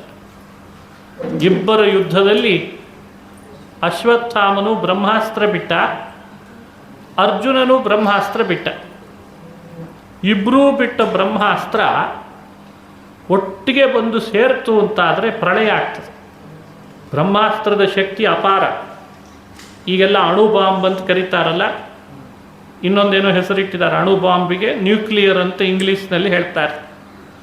ಆ ಅಣು ಒಂದು ಪ್ರಯೋಗ ಮಾಡಿದರೆ ಅದು 2 ಆಗ್ತದೆ, ಅದು 4 ಆಗ್ತದೆ, ಅದು 8 ಆಗ್ತದೆ. ಹೀಗೆಲ್ಲ ಜಗತ್ತನ್ನು ನಾಶ ಮಾಡ್ತದೆ. ಬ್ರಹ್ಮಾಸ್ತ್ರ ಅಷ್ಟು ಶಕ್ತಿಯುತವಾದ ಅಸ್ತ್ರ. 2 ಅಸ್ತ್ರ ಒಟ್ಟಿಗೆ ಬಂತು ಅಂತಾದರೆ ಎಲ್ಲರನ್ನ ನಾಶ ಮಾಡಿಬಿಡ್ತದೆ. ಅದಕ್ಕೇನು ಮಾಡಬೇಕು? 2 ಅಸ್ತ್ರ ಒಟ್ಟೊಟ್ಟಿಗೆ ಬರ್ತಿವೆ. ಅದೇ ಸಮಯಕ್ಕೇನೆ ವೇದವ್ಯಾಸನಾಗಿ ಬಂದ ಭಗವಂತ. ವೇದವ್ಯಾಸ 2 ಅಸ್ತ್ರಗಳನ್ನು ಕೈಯಿಂದ ತಡೆ ಹಿಡಿದ. ಅರ್ಜುನನಿಗೆ ಹೇಳ್ತಾನೆ, ಅರ್ಜುನ ಬ್ರಹ್ಮಾಸ್ತ್ರ ಪ್ರಯೋಗಿಸಿದಿ, ನಿಂದನ್ನು ನೀನು ಉಪಸಂಹಾರ ಮಾಡು. ಅರ್ಜುನ ವೇದವ್ಯಾಸರ ಮಾತಿಗೆ ವಾದಿಸಲಿಲ್ಲ. ದೊಡ್ಡವರು ಹೇಳಿದಾಗ ಮಾತು ವಾದಿಸಬಾರ್ದು, ದೊಡ್ಡವರು ಹೇಳಿದ್ದನ್ನು ಕೇಳಬೇಕು ಅಂತ ಹೇಳಿ ವ್ಯಾಸರ ಮಾತಿಗೆ ಬೆಲೆ ಕೊಟ್ಟು ಕೂಡಲೇ ಅಸ್ತ್ರವನ್ನು ಉಪಸಂಹಾರ ಮಾಡಿಬಿಟ್ಟ. ಅದೇ ಸಮಯಕ್ಕೆ ಅಶ್ವತ್ಥಾಮನಿಗೆ ಹೇಳಿದ, ಅಶ್ವತ್ಥಾಮ ನೀನು ಅಸ್ತ್ರವನ್ನು ಹಿಂತಕ್ಕೋ ಅಂದ. ಅಶ್ವತ್ಥಾಮನಿಗೆ ಹಿಂದೆ ತೆಗಿಲಿಕ್ಕೆ ಆಗ್ತಾ ಇಲ್ಲ. ನೋಡಿ, ಅರ್ಜುನನಿಗೆ ಹಿಂದೆ ತೆಗಿಲಿಕ್ಕೆ ಬಂತು, ಅಶ್ವತ್ಥಾಮನಿಗೆ ಹಿಂದೆ ತೆಗಿಲಿಕ್ಕೆ ಬರ್ತಾ ಇಲ್ಲ. ಯಾಕೆ? ಭಾಗವತ ನಮಗೆಲ್ಲ ತಿಳುವಳಿಕೆ ಕೊಡ್ತದೆ. ಅಶ್ವತ್ಥಾಮ ದುರ್ಯೋಧನನ ಪ್ರೀತಿಗಾಗಿ ದುರ್ಯೋಧನಿಗೆ ಕೆಲವು ಮಾತುಗಳನ್ನು ಕೊಟ್ಟಿದ್ದಂತೆ, ಆಶ್ವಾಸನೆ ಕೊಟ್ಟಿದ್ದ. ದುರ್ಯೋಧನಿಗೆ ಕೊಟ್ಟ ಆಶ್ವಾಸನೆಗೆ ಅಶ್ವತ್ಥಾಮನ ಒಳಗಿದ್ದ ಬ್ರಹ್ಮಚರ್ಯ ನಾಶ ಆಯ್ತಂತೆ. ನೋಡಿ, ಬ್ರಹ್ಮಚಾರಿಯಾಗಿ ಬಹುದಿವಸಗಳ ಕಾಲ ಸಾಧನೆ ಮಾಡಿದ ಅಶ್ವತ್ಥಾಮ ದುರ್ಯೋಧನಂಥ ದುಷ್ಟನ ಸಹವಾಸ ಮಾಡಿ ತನ್ನ ಬ್ರಹ್ಮಚರ್ಯ ಕಳ್ಕೊಂಡ. ಬ್ರಹ್ಮಚರ್ಯ ಕಳ್ಕೊಳ್ಳುವಂತಾಯ್ತಂತೆ. ದುಷ್ಟರ ಸಹವಾಸ ಮಾಡಿದರೆ, ದುಷ್ಟರಿಗೆ ಮಾತು ಕೊಟ್ಟರೆ ನಮ್ಮ ಒಳಗಿರುವ ಎಲ್ಲ ಸಿದ್ಧಿಯೂ ನಾಶ ಆಗಿಬಿಡುತ್ತೆ. ಅದಕ್ಕೆ ದುರ್ಜನರ ಸಹವಾಸ, ದುರ್ಜನರ ಒಡನಾಟ ಇಟ್ಕೊಳ್ಬಾರ್ದು. ತನಗೆ ಗೊತ್ತಿತ್ತು ಬ್ರಹ್ಮಾಸ್ತ್ರವನ್ನು ಹೇಗೆ ಉಪಸಂಹಾರ ಮಾಡಬೇಕು ಅಂತ ಮಂತ್ರ ಬಾಯಲ್ಲಿ ಹೇಳ್ತಿದ್ದಾನೆ, ಆದರೆ ಮಂತ್ರದಿಂದ ಯಾವ ಕೆಲಸ ಆಗ್ತಾ ಇಲ್ಲಂತ. ಅರ್ಜುನನಿಗೆ ಹಾಗಾಗಲಿಲ್ಲ. ಮಂತ್ರ ಹೇಳಿದ ಕೂಡಲೇ ಅಸ್ತ್ರ ಹಿಂದೆ ಬಂದ್ಬಿಡ್ತಂತೆ. ಯಾಕೆ? ಕೃಷ್ಣ ವೇದವ್ಯಾಸರು ಅರ್ಜುನ ಪರರಾಗಿದ್ದರಂತೆ. ಅರ್ಜುನ ಕೃಷ್ಣನ ಭಕ್ತಿ ಮಾಡ್ತಾ ಇದ್ದ. ಅಶ್ವತ್ಥಾಮ ದುರ್ಯೋಧನ ಪರನಾಗಿದ್ದ. ದುರ್ಯೋಧನ ಪ್ರೀತಿಗಾಗಿ ಕೆಲಸ ಮಾಡ್ತಿದ್ದ. ಅವನ ಒಡನಾಟದಲ್ಲಿದ್ದ. ನೋಡಿ, ನಮಗೆ ಕೊಟ್ಟ ತಿಳುವಳಿಕೆ ಏನು ಈ ಕಥೆಯಿಂದ? ನಾವು ಅಶ್ವತ್ಥಾಮನಂತಿರಬಾರ್ದು. ನಾವು ಇದ್ರೆ ಅರ್ಜುನನ ಹಾಗಿರಬೇಕು. ನಾವು ಅರ್ಜುನನಂತಿದ್ರೆ ಕೃಷ್ಣ ವೇದವ್ಯಾಸರು ನಮ್ಮ ಪರರಾಗಿರ್ತಾರೆ. ನಾವು ಅಶ್ವತ್ಥಾಮನಂತೆ ಇದ್ದರೆ ದುರ್ಯೋಧನ ನಮ್ಮ ಪರ ಇರ್ತಾನೆ ಅಷ್ಟೆ. ಇದನ್ನು ಯೋಚಿಸಿ ಭಗವಂತನ ಮಹಿಮೆಯನ್ನು ಅರ್ಥ ಮಾಡಿಕೊಳ್ಬೇಕು. ನಮ್ಮ ದೇಹದೊಳಗೆ ಎಲ್ಲ ಇಂದ್ರಿಯಗಳಿದ್ದಾವೆ. ಅದನ್ನು ಬ್ರಹ್ಮಾಸ್ತ್ರದಂತೆ ಬಿಡೋದು ಸುಲಭ. ಹೊರಗಡೆಗೆ ಬಿಟ್ಟ ಮೇಲೆ ಒಳಗೆ ತಕ್ಕೋ ಅಂತಂದರೆ ಅಶ್ವತ್ಥಾಮನಂತ ಆಗಿಬಿಡ್ತೀವಿ. ಕೂರ್ಮೋಂಗಾನೀವ ಸರ್ವಶಃ ಅಂತ ಭಗವದ್ಗೀತೆಯಲ್ಲಿ ಕೃಷ್ಣ ಹೇಳ್ತಾನೆ. ಆಮೆ ಇಂದ್ರಿಯಗಳನ್ನೆಲ್ಲ ಹೊರಗೆ ಬಿಡ್ತದೆ. ತನ್ನ ಕೈ ಕಾಲು ಎಲ್ಲ ಆಚೆ ಬಿಟ್ಟಿರ್ತದೆ. ಯಾರಾದರೂ ಬರ್ತಿದ್ದಾರೆ ಅಂತ ಗೊತ್ತಾದ ಕೂಡಲೇ ಆಮೆ ತನ್ನ ಕೈ ಕಾಲುಗಳನ್ನೆಲ್ಲ ಮತ್ತೆ ಒಳಗೆ ಸೆಳೀತದೆ. ಎಷ್ಟು ಸರಳವಾದ ಪ್ರಕ್ರಿಯೆಯಲ್ಲಿ ನಮ್ಮ ಇಂದ್ರಿಯಗಳು ಕೂಡ ಆ ಆಮೆ ಕೈಕಾಲುಗಳಿದ್ದ ಹಾಗಿರಬೇಕಂತ.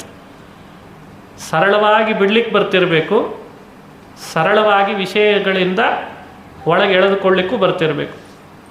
ನಮ್ಮದೇನಾಗಿದೆ ಸಮಸ್ಯೆ? ಒಳಗೆ ಹೊರಗೆ ಬಿಡುವಾಗ ಬಹಳ ಸರಳವಾಗಿ ಬಿಡ್ತೀವಿ. ಕಣ್ಣಿನಿಂದ ನೋಡಬಾರ್ದದ್ದನ್ನು ನೋಡೇ ಬಿಡ್ತೀವಿ, ನೋಡ್ತಾನೇ ಇರ್ತೀವಿ. ಈಗಂತೂ ಕೈಯಲ್ಲೇ ಮೊಬೈಲು ನೋಡ್ತೀವಿ. ನೋಡಬಾರ್ದದ್ದನ್ನೆಲ್ಲ ನೋಡ್ತಿರ್ತೀವಿ, ಕೇಳಬಾರ್ದದ್ದನ್ನೆಲ್ಲ ಕೇಳ್ತೀವಿ, ತಿನ್ನಬಾರ್ದದ್ದನ್ನೆಲ್ಲ ತಿಂತೀವಿ. ನೋಡಿ, ನಾಲಿಗೆ ಹರಿಬಿಡ್ತೀವಿ, ಕಣ್ಣು ಹರಿಬಿಡ್ತೀವಿ, ಕೈ ಹರಿಬಿಡ್ತೀವಿ. ಹಾಗೆ ಮಾಡಬೇಡ್ವೋ. ಒಳಗೆ ತಕ್ಕೋ ಅದನ್ನು ಅಂದರೆ ಒಳಗೆ ತೆಗಿಲಿಕ್ಕಾಗಲ್ಲ. ಮೊಬೈಲ್ ಬಿಡ್ಲಿಕ್ಕೆ ಆಗ್ತಾ ಇಲ್ಲ, ಟಿ ವಿ ಬಿಡ್ಲಿಕ್ಕೆ ಆಗ್ತಾ ಇಲ್ಲ. ಇದು ನಮ್ಮ ಸಮಸ್ಯೆ. ಇದು ಎಂಥ ಸ್ಥಿತಿ ಬಂದಿದೆ ನೋಡಿ. ಹೀಗಾಗಬಾರ್ದು. ಇಂದ್ರಿಯಗಳನ್ನು ಹೊರಗೆ ಬಿಡುವಾಗ ಎಷ್ಟು ಸರಳವಾಗಿ ಬಿಟ್ಟಿರ್ತೀಯೋ, ಪ್ರಯತ್ನ ಪಡದೇ ಬಿಡ್ತೀಯೋ, ಒಳಗೆ ಎಳೆಯುವಾಗಲೂ ಅದನ್ನು ಪ್ರತ್ಯಾಹಾರ ಅಂತ ಕರೀತಾರೆ, ಇಂದ್ರಿಯ ನಿಗ್ರಹ ಅಂತ ಕರೀತಾರೆ. ಅರ್ಜುನನಿಗೆ ಅಂಥ ಇಂದ್ರಿಯ ನಿಗ್ರಹ ಇತ್ತು. ಹಾಗಾಗಿ ಕೃಷ್ಣ ಅರ್ಜುನನ ಪರನಾದ. ಅರ್ಜುನ ತನ್ನ ಸಂತತಿ ಉಳಿಸು ಕೃಷ್ಣ ಅಂತ ಬೇಡಿದ್ದಕ್ಕೆ ಪರೀಕ್ಷಿತನಂಥ ಅವರಿಗೆ ಮೊಮ್ಮಗ ಸಂತತಿಯನ್ನು ಉಳಿಸಿಬಿಟ್ಟ. ನೋಡಿ, ಇದು ನಮಗೆ ಪ್ರಸವೇಹತಂ ಪುನರುಜ್ಜೀವಯಾಮಾಸ ಕೇಶವ ಪಾರ್ಥತಂತವೇ ಅಂತಾರೆ ಹಿರಿಯರು. ಪರೀಕ್ಷಿತ್ ರಾಜ ಅರ್ಜುನನೇ ಮೊಮ್ಮಗ. ಅರ್ಜುನನ ಮೇಲೂ ಭಗವಂತ ಪ್ರೀತಿ ತೋರಿಸಿದ. ಯಾಕೆ? ಇಂದ್ರಿಯಗಳನ್ನು ನಿಗ್ರಹಿಸಿಕೊಂಡಿದ್ದಾನೆ, ನನ್ನ ಪ್ರೀತಿಗಾಗಿ ಕೆಲಸ ಮಾಡ್ತಿದ್ದಾನೆ ಅಂತ. ಅಶ್ವತ್ಥಾಮನಿಗೆ ಮರ್ಯಾದೆ ಹೋಯಿತು. ಇಂದ್ರಿಯಗಳ ನಿಗ್ರಹ ಇಟ್ಕೊಳ್ಳಿಲ್ಲ, ಬ್ರಹ್ಮಾಸ್ತ್ರ ಉಪಸಂಹಾರ ಮಾಡಲಿಕ್ಕೆ ಬರಲಿಲ್ಲ, ಎಲ್ಲ ದುರ್ಯೋಧನ ಸಹವಾಸ ಮಾಡಿ ಕೆಟ್ಟ. ಅರ್ಜುನ ಹಾಗಲ್ಲ. ಹಾಗಾಗಿ ಅರ್ಜುನನ ಸಂತತಿ ಉಳಿತು. ಅರ್ಜುನ ಕೃಷ್ಣನ ಪ್ರಾರ್ಥನೆ ಮಾಡಿದ, ನನ್ನ ಸಂತತಿ ಉಳಿಬೇಕು, ನನ್ನ ಮೇಲೆ ಪ್ರೀತಿ ಇಟ್ಟಿದ್ದಿ ಶ್ರೀಕೃಷ್ಣ, ನೀನೇ ಉಳಿಸ್ಬೇಕು ಅಂತ. ಪರೀಕ್ಷಿತ್ ರಾಜನ ಕಥೆ ಕೇಳಿದ್ವಲ್ಲ, ಆತ ಹೊರಗೆ ಹುಟ್ಟಿದ, ಗರ್ಭದಿಂದ ಹೊರ ಬಂದ ಮೇಲೆ ಪುನಃ ಸಾವು ಬಂತಂತವನಿಗೆ. ಸ್ವಲ್ಪ ಕ್ಷಣಗಳಲ್ಲಿ ಸಾವು. ಎಲ್ಲರೂ ಆಶ್ಚರ್ಯಪಟ್ಟರು. ಒಳಗೆ ಇಷ್ಟೆಲ್ಲ ಕೃಷ್ಣ ರಕ್ಷಣೆ ಮಾಡಿದ್ರು, ಹೊರಗೆ ಬಂದ ಕೂಡಲೇ ಸತ್ತೋಯ್ತಲ್ಲ, ಇನ್ನೇನು ಬದುಕಲ್ಲ ಅಂದ್ಕೊಂಡಿದ್ರಂತ. ಪುನಃ ಕೃಷ್ಣ ಬಂದ. ಆ ಸತ್ತೋದ ಮಗುವನ್ನು ತೊಡೆ ಮೇಲೆ ಮಲಗಿಸ್ಕೊಂಡು ಅದರ ಮೇಲೆ ಕೈ ಆಡಿಸಿದ, ಕಾಲಿನಿಂದ ಆಡಿಸಿದ. ಎಲ್ಲರ ಮುಂದೆ ಹೇಳ್ತಾನೆ, ಈ ಮಗುನ ಬದುಕಿಸ್ತೇನೆ ಅಂತ. ಅರ್ಜುನ ಬಂದ, ಧರ್ಮರಾಜ ಬಂದ, ಭೀಮ ಬಂದ, ನಕುಲ ಸಹದೇವರು, ದ್ರೌಪದಿ, ಉತ್ತರಾದೇವಿ, ಕುಂತಿ, ವಿದುರ ಎಲ್ಲರೂ ಇದ್ದಾರೆ. ಹಸ್ತಿನಾವತಿಯ ಪ್ರಜೆಗಳೂ ಬಂದುಬಿಟ್ರಂತೆ. ಸತ್ತೋದ ಮಗುವನ್ನು ಕೃಷ್ಣ ಬದುಕಿಸ್ತಾನೆ ಅಂತ. ಹೇಗೆ ಬದುಕಿಸ್ತಾನೆ ನೋಡೋಣ. ಭಾರಿ ಆಶ್ಚರ್ಯ. ಸತ್ತೋದದ್ದನ್ನು ಬದುಕಿಸ್ತಾನೆ ಅಂತ ವಿಷಯ ಹಬ್ಬಿತ್ತು ಎಲ್ಲ ಕಡೆ. ಆಶ್ಚರ್ಯ ಆಯಿತು. ನಾನೂ ಬರ್ತೀನಿ ನೋಡಲಿಕ್ಕೆ ಅಂತ ಬಂದರು. ಎಲ್ಲರ ಮುಂದೆ ಹೇಳಿದ್ದಂತೆ ಕೃಷ್ಣ, ನಾನು ಹುಟ್ಟಿದಾಗಿಂದ ಸುಳ್ಳು ಹೇಳಿಲ್ಲ ಅನ್ನಂತೆ ಕೃಷ್ಣ. ನಾನು ಸುಳ್ಳು ಹೇಳಿಲ್ಲ, ನಾನು ಕಳ್ತನ ಮಾಡಿಲ್ಲ. ಯಾರ್ಯಾರ್ದೋ ಮನೆಗೆ ಹೋಗಿ ಬೆಣ್ಣೆ ಕದ್ದೆ, ಹಾಲು ಕದ್ದೆ, ಮೊಸರು ಕದ್ದೆ ಹಾಗೆ ಅನ್ಬೇಡ್ರಿ ನನ್ನ. ನಾನು ಕಳ್ತನ ಮಾಡಿಲ್ಲ, ಸುಳ್ಳು ಹೇಳಿಲ್ಲ, ಕಳ್ತನ ಮಾಡಿಲ್ಲ. ಇನ್ನೊಂದು ಹೆಣ್ಣನ್ನು ಕಾಮುಕವಾಗಿ ನೋಡಿಲ್ಲ ಅನ್ನಂತೆ ಕೃಷ್ಣ. ನಾನು ಯಾವ ಪರಸ್ತ್ರೀಯರನ್ನು ಕಾಮುಕ ದೃಷ್ಟಿಯಿಂದ ನೋಡಿಲ್ಲ. ನಾನು ಸುಳ್ಳ ಅಲ್ಲ, ನಾನು ಕಳ್ಳ ಅಲ್ಲ, ನಾನು ಜಾರ ಅಲ್ಲ. ಇದೆಲ್ಲ ಸತ್ಯ ಆಗಿದ್ದರೆ ಮಗು ಬದುಕಲಿ ಅಂತ ಆಣೆ ಮಾಡಿದ್ದಂತೆ. ಕೂಡಲೇ ಮಗು ಬದುಕಿಬಿಡ್ತಂತೆ. ಎಲ್ರಿಗೆ ಹೇಳ್ದ, ಇನ್ಮೇಲಿಂದಲಾದರೂ ನನ್ನನ್ನು ಜಾರ, ಚೋರ, ಕಳ್ಳ ಅಂತ ಅನ್ನೋದನ್ನು ಬಿಡ್ರಿ. ಶಪಥ ಮಾಡಿದ್ದಕ್ಕೆ ತಾನೇ ಮಗು ಬದುಕಿದೆ ಅಂತ ಘಟನೆ ತೋರಿಸ್ಬಿಟ್ನಂತೆ. ಅರ್ಜುನನಿಗೆ ಹೇಳ್ದ, ನಿನ್ನ ಮಗು ಮೊಮ್ಮಗು ಅಂತಿದ್ದಿ ನೋಡು ಬದುಕಿದೆ ಅಂತಂದ. ಕೃಷ್ಣ ಮಾಡುವ ಒಂದೊಂದು ಕಾರ್ಯ ಎರಡೆರಡು ಲಾಭ ಆಗ್ತದಂತೆ. ಅರ್ಜುನನ ಮೇಲೆ ಪ್ರೀತಿ, ಅವನ ಸಂತತಿ ಉಳಿಸ್ಬೇಕು, ಅವನ ಮೇಲೆ ಅನುಗ್ರಹಿಸಬೇಕು, ಭಕ್ತ ವಾತ್ಸಲ್ಯ ಮೆರಿಬೇಕು ಅಂತ ಮಗುನ ಬದುಕಿಸಿದ್ದು ಆಯಿತು. ತಾನು ಕಳ್ಳ ಅಲ್ಲ, ಜಾರ ಅಲ್ಲ, ಚೋರ ಅಲ್ಲ ಅಂತ ತನ್ನೆಲ್ಲ ಭಕ್ತರಿಗೆ ಮನದಟ್ಟು ಮಾಡಿಸಿದ್ದು ಆಯಿತು. ಹೀಗೆ ಕೃಷ್ಣನ ಕಥೆಗಳನ್ನು ಪುರಾಣಗಳಲ್ಲಿ ಹೆಣಿತಾರೆ ವೇದವ್ಯಾಸರು. ಭಕ್ತ ವತ್ಸಲನೂ ಹೌದು, ಭಕ್ತಾಪರಾಧ ಸಹಿಷ್ಣುನೂ ಹೌದು, ತನ್ನ ನಂಬಿದವರ ಪರನೂ ಹೌದು, ಭಕ್ತ ಪರನೂ ಹೌದು. ತನಗಾಗಿ ಅಂತ ಯಾರು ಶರಣು ಬರ್ತಾರೋ ಅವರನ್ನು ರಕ್ಷಣೆ ಮಾಡೋದು ಹೌದು. ತನಗಾಗಿ ಶರಣು ಬಂದವರನ್ನು ಬರೀ ಅವರನ್ನಷ್ಟೇ ಅಲ್ಲ, ಅವರ ಸಂತತಿ ವಂಶವನ್ನೇ ರಕ್ಷಿಸುವವನು ಹೌದು. ನೋಡಿ, ಅರ್ಜುನನಿಗೆ ತನ್ನ ಮೊಮ್ಮಗನನ್ನು ರಕ್ಷಣೆ ಮಾಡಿ ಅರ್ಜುನನ ಮೇಲೆ ಪ್ರೀತಿ ಮೆರೆದಂಥ ಕೃಷ್ಣನ ಕಥೆ ಭಾಗವತದಲ್ಲಿ ನಾವು ನೋಡ್ತೇವೆ. ಹೀಗೆ ಪರೀಕ್ಷಿತನ ಜನ್ಮ ವೃತ್ತ ಅಂತ ಕೃಷ್ಣನ ವಿಶೇಷವಾದ ಮಹಿಮೆ ಅಂತ ತಿಳಿತಾರೆ. ಹೀಗೆ ಪರೀಕ್ಷಿತ್ ರಾಜ ಆಡಳಿತ ನಡೆಸಿದಾಗ ಆಡಳಿತದೊಳಗೆ ಒಳ್ಳೆ ಧರ್ಮದಿಂದ, ನ್ಯಾಯದಿಂದ, ಪ್ರಜೆಗಳ ಮೇಲೆ ಕಾರುಣ್ಯ ತೋರಿ ಆಡಳಿತ ನಡೆಸ್ತಾ ಇದ್ದ. ಯಾರೋ ಒಬ್ಬ ಬಂದು ಹೇಳಿದ್ದಂತೆ ದೂತ, ಪರೀಕ್ಷಿತ್ ರಾಜ, ನಿನ್ನ ಆಡಳಿತದಲ್ಲಿ ಕಲಿ ಪ್ರವೇಶ ಆಗಿದೆ, ಕಲಿ ಬಂದಿದೆ ನೋಡು, ನೀನು ಅವನನ್ನು ಯೋಚನೆ ಸರಿಯಾಗಿ ನಿಗ್ರಹಿಸಬೇಕು, ಎಲ್ಲಿಡಬೇಕು ಅಲ್ಲಿಡಬೇಕು ಅವನ್ನ ಅಂದ್ರಂತ. ಸರಿ, ಪರೀಕ್ಷಿತ್ ರಾಜನಿಗೆ ಕಲಿ ಬಂದಿದ್ದಾನೆ ಅಂದರೆ ತಲೆ ಬಿಸಿ ಆಯಿತು. ಕಲಿ ಅಂದ್ರೇನು ಸಾಮಾನ್ಯ ಅಲ್ಲ. ಕಲಿ ಅಂದರೆ ಯಾರು? ಕಲಿ ಅನ್ನೋದು ಒಬ್ಬ ಪರ್ಸನ್ ಅಷ್ಟೇ ಅಲ್ಲ, ದುರ್ಗುಣಗಳೆಲ್ಲ ಒಟ್ಟು ಮಾಡಿದರೆ ಒಂದು ದೇಹ ಆಗ್ತದೆ, ಅದೇ ಕಲಿ ಅಂತ ಅರ್ಥ. ದುರ್ವ್ಯಸನ, ದುಶ್ಚಟಗಳು, ಇದೆಲ್ಲ ಕಲಿ. ಕಲಿ ಅಂತಂದ್ಕೊಳ್ಳಿ ಎಲ್ಲೋ ಇದ್ದಾನೆ, ನಾವು ಫೋನ್ ಮಾಡಿ ಮೆಸೇಜ್ ಮಾಡಿ ಕರೆಸ್ಬೇಕು ಅಂತ ಅರ್ಥ ಅಲ್ಲ. ಅವನು ಇಂಟರ್ನಲ್ ಆಗಿರ್ತಾನೆ ಯಾವಾಗಲೂ. ಭಾಳ ಸ್ಮಾರ್ಟ್ ಇದ್ದಾನೆ ಅವನು. ಲೋಭೋ ನೃತಂ ಚೌರ್ಯಮನಾರ್ಯಮಂಹೋ ಜ್ಯೇಷ್ಠಾ ಚ ಮಾಯಾ ಕಲಹಶ್ಚ ದಂಭ. ನೋಡಿ, ಕಲಿ ಪರಿಚಯ ಮಾಡಿಸ್ತದೆ ಭಾಗವತ. ದೇವರು ಒಳ್ಳೆ ಸಂಪತ್ತು ಕೊಡ್ತಾನೆ, ಅವಕಾಶ ಕೊಡ್ತಾನೆ, ಧರ್ಮ ಮಾಡಲಿ, ಒಳ್ಳೆಯ ಸತ್ಕರ್ಮ ಮಾಡಲಿ, ದೇವರಿಗಾಗಿ ಅಂತ ತನ್ನನ್ನು ತಾನು ಒಪ್ಪಿಸಿಕೊಳ್ಳಿ ಅಂತ ಅವಕಾಶ ಕೊಡ್ತಾನೆ, ಸಂಪತ್ತು ಕೊಡ್ತಾನೆ. ಒಳಗೆ ಇಷ್ಟ್ಯಾಕೆ ಮಾಡಬೇಕು ಅಂತ ಲೋಭ ಬಂದ್ಬಿಡ್ತದೆ. ಲೋಭ ಅಂದರೆ ಜಿಪುಣತನ. ಸಂಪತ್ತು ಕೊಟ್ಟು ಜಿಪುಣತನ ಕೊಡ್ತಾನಲ್ಲ, ಓ ಕಲಿ ಬಂದಿದ್ದಾನೆ ಅಂತ ಅರ್ಥ. ಕಲಿನ ಪರಿಚಯ ಮಾಡಲಿಕ್ಕೆ ಬಹಳ ಸುಲಭವಾದ ಅಂಶ ಇದೆ. ಅನೃತ, ಸತ್ಯ ಹೇಳಿ ಪ್ರಾಮಾಣಿಕವಾಗಿ ಬದುಕು ಕಟ್ಟಲಿಕ್ಕೆ ಅವಕಾಶ ಕೊಟ್ಟಿರ್ತಾನೆ, ಆದರೆ ಅದನ್ನು ಮಾಡಲ್ಲ. ಅನೃತ, ಸುಳ್ಳು ಹೇಳೇ ಜೀವನ ನಡೆಸಬೇಕು ಅಂತ. ಸತ್ಯ ಹೇಳಿದರೆ ದೇವರು ಪ್ರೀತನಾಗ್ತಾನೆ, ಆದರೆ ಸತ್ಯ ಹೇಳಲ್ಲ, ಪ್ರಾಮಾಣಿಕವಾಗಿರಲ್ಲ. ಹಾಗಾದರೆ ಕಲಿ ಇದ್ದಾನೆ ಅಂತ ಅರ್ಥ. ಅವನೇ ಕಲಿ, ಸುಳ್ಳು, ಪ್ರಾಮಾಣಿಕವಾಗಿರಲ್ಲ, ಅನೃತ. ಚೌರ್ಯ, ಕಳ್ಳತನ ಮಾಡಬೇಕಾಗಿಲ್ಲ, ಬೇಕಾದಷ್ಟು ಇರ್ತದೆ ಇವನ ಹತ್ರನೇ. ಆದರೆ ಇವನಿಗೆ ನಿದ್ರೆನೇ ಬರಲ್ಲ ಕಳ್ಳತನ ಮಾಡದೆ ಹೋದರೆ. ಕೆಲವರು ಇದ್ದಾರಲ್ವ, ಇವತ್ತು ಲೋಕದಲ್ಲಿ ಎಷ್ಟು ಜನ ಇಲ್ಲ, ಅವರಿಗೆ ಕಳ್ಳತನ ಮಾಡದಿದ್ರೆ ಅನ್ನನೇ ಸೇರಲ್ಲ. ಯಾರ್ದಾದ್ರೂ ತಲೆ ಒಡೆಯೋದೆ, ಲಂಚ ಇಸಿಕೊಳ್ಳೋದೆ, ಕಳ್ಳತನ ಮಾಡೋದೆ, ಲೂಟಿ ಹೊಡೆಯೋದೆ ಕಾಯಕ ಮಾಡಿಕೊಂಡಿದ್ದಾರೆ. ದಿನ ಬೆಳಗಾದರೆ ಪೇಪರ್ನಲ್ಲಿ, ನ್ಯೂಸ್ ಚಾನೆಲ್ಗಳಲ್ಲಿ, ಮೊಬೈಲ್ಗಳಲ್ಲಿ ಅಲ್ಲಿ ಕಳ್ಳತನ ಆಯಿತು, ಇಲ್ಲಿ ಕಳ್ಳತನ ಆಯಿತು, ಇಲ್ಲಿ ಸುಳ್ಳು ಹೇಳ್ದ, ಅವರು ತಲೆ ಒಡೆದ. ಎಲ್ಲಾದರೂ ನ್ಯೂಸ್ ಚಾನಲಲ್ಲಿ ದೇವರನ್ನು ಕಂಡ, ದೇವರ ಭಜನೆ ಮಾಡಿದ, ಧರ್ಮ ಮಾಡಿದ, ಆಚಾರ ಮಾಡಿದ, ವಿಚಾರವಂತನಾಗಿದ್ದ ಎಲ್ಲಾದರೂ ಕೇಳ್ತೀರ? ಪೇಪರಿನ 90% ಕಳ್ಳತನ, ಸುಳ್ತನ, ಲಂಚ, ತಲೆ ಒಡೆಯೋದು, ಕೊಲೆ ಮಾಡೋದು, ಏನು ಸರಮಾಲೆ. ಇದೆಲ್ಲ ಕಲಿ ಅಂತ ಅರ್ಥ. ಕಲಿ ಅಂದರೆ ಇದೆಲ್ಲ ಇದೆ. ಚೌರ್ಯ, ಅನೃತ, ಲೋಭ, ಮೋಹ, ವಿಪರೀತ ಮೋಹ. ಮೋಹ ಅಂದರೆ ತಪ್ಪು ತಿಳುವಳಿಕೆಗಳು.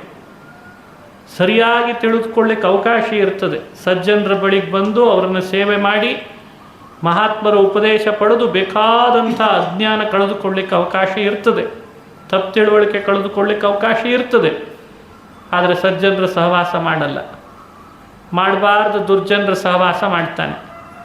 ಕೇಳಬಾರ್ದನ್ನೆಲ್ಲ ಕೇಳ್ತಾನೆ, ತಿಳಿಬಾರ್ದನ್ನೆಲ್ಲ ತಿಳಿತಾನೆ, ತಿಳಿಬೇಕಾದದ್ದನ್ನೇ ತಿಳಿಯಲ್ಲ. ಇದೇ ಮೋಹ ಅಂದರೆ. ಜ್ಯೇಷ್ಠಾ ಚ ಮಾಯಾ. ಮಾಯಾ ಅಂದರೆ ಕಪಟತನ, ವಿಪರೀತ ಕಪಟತನ. ಮನೆಯೊಳಗೆ ಎಲ್ಲರೂ ಕಲಿತು ಒಂದಾಗಿ ಇರಲಿಕ್ಕೆ ಅವಕಾಶ ಇರ್ತದೆ. ನೀನು ಇರು, ನಾನು ಇರ್ತೇನೆ, ನೀನು ಉಣ್ಣು, ನಾನು ಉಣ್ತೇನೆ, ನೀನು ಒಳ್ಳೆ ಬಟ್ಟೆ ಹಾಕೋ, ನಾನು ಒಳ್ಳೆ ಬಟ್ಟೆ ಹಾಕ್ಕೊಡ್ತೇನೆ ಅಂತ ಚೆನ್ನಾಗಿದೆ, ಅವಕಾಶ ಇದೆ. ಆದರೆ ಅವರನ್ನು ಕಂಡ್ರೆ ಇವರಿಗೆ, ಇವರನ್ನು ಕಂಡ್ರೆ ಅವರಿಗೆ ಜಲಸ್. ಅಯ್ಯೋ ಇಷ್ಟು ಒಳ್ಳೆ ಬಟ್ಟೆ ಹಾಕ್ಕೊಬಿಟ್ರಲ್ಲ ಅಂತ. ನೀನು ಹಾಕೋ, ಯಾರು ಬೇಡ ಅಂತಾರೆ. ನಾನು ಹಾಕ್ಕೊಳ್ತೇನೋ ಬಿಡ್ತೇನೋ, ಅವ್ರು ಹಾಕ್ಕೊಳ್ಬಾರ್ದು ಅಂತಂತಾನೆ. ಬಟ್ಟೆ ಇನ್ನೊಬ್ರು ಹಾಕ್ಕೊಂಡ್ರೆ ಅಸೂಯೆ, ಒಳ್ಳೆ ಸರ ಮಾಡ್ಕೊಂಡು ಹಾಕ್ಕೊಂಡ್ರೆ ಅಸೂಯೆ, ಕೈಗೇನಾದರೂ ಆಭರಣ ಮಾಡಿಕೊಂಡ್ರೆ ಅಸೂಯೆ. ದೇವರಿಬ್ಬರಿಗೂ ಕೊಟ್ಟಿರ್ತಾನೆ, ನನಗೂ ಇದೇನೋ ಇಲ್ಲೋ, ಅವ್ರಿಗೆ ಬೇಡ ಅಂತಂತಿರ್ತಾನೆ. ಇದಕ್ಕಿಂತ ಕಪಟತನ ಯಾವುದು? ಇದೆಲ್ಲ ಕಲಿ ಅಂತ ಅರ್ಥ. ಕಲಿ ಅಂದರೆ ಇನ್ನೊಬ್ಬರ ಬಗ್ಗೆ ಸಹಿಸದೆ, ಇನ್ನೊಬ್ಬರಿಗೇನೂ ಸಿಗದಂತೆ ಹಿಂಸೆ ಕೊಡುವ ಭಾವ, ವಿಪರೀತ ಕಪಟತನ. ಇವತ್ತಿನ ಕಾಲದಲ್ಲಿ ಈ ಕಪಟತನ ಎಷ್ಟು ಎತ್ತರಕ್ಕೇರಿದೆ ನೋಡಿದ್ರಲ್ಲ. ಜ್ಯೇಷ್ಠಾ ಚ ಮಾಯಾ.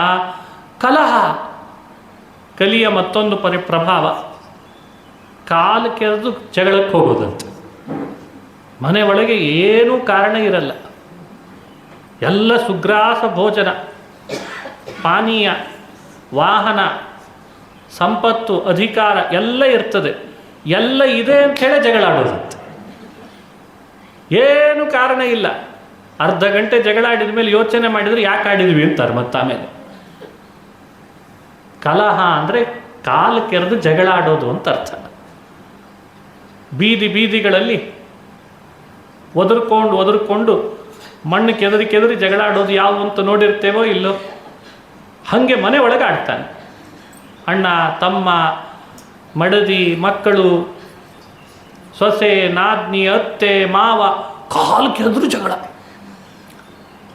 ಪ್ರಾಣಿಗಳೇ ಆಶ್ಚರ್ಯ ಪಡ್ತಿರ್ತವೆ, ನಾವೇ ಚೆನ್ನಾಗಿದ್ದೇವೆ ಈ ಕಾಡಿನಲ್ಲಿ, ಇವು ಯಾಕೆ ಹಿಂಗೆ ಮಾಡ್ತಿದ್ದಾವೋ ಏನೋ, ದಿನ ಹುಡುಕಿ ಆಹಾರ ತಿನ್ನಬೇಕು ನಾವು. ಇವು ಮನುಷ್ಯರಾಗಿ ಬೇಕಾದಷ್ಟು ಆಹಾರ ವಿಹಾರ ಎಲ್ಲ ಇದ್ರೂ ಕಾಲು ಕೆದ್ರು ಜಗಳಾಡ್ತಾರೆ. ಅದು ಅವ್ರದ್ದಷ್ಟೇ ಪರಿಣಾಮ ಅಲ್ಲ, ಒಳಗಡೆ ಕಲಿ ಪ್ರಭಾವ. ಕಲಹ ಅಂದರೆ ಜಗಳ ಅಂತ ಅರ್ಥ.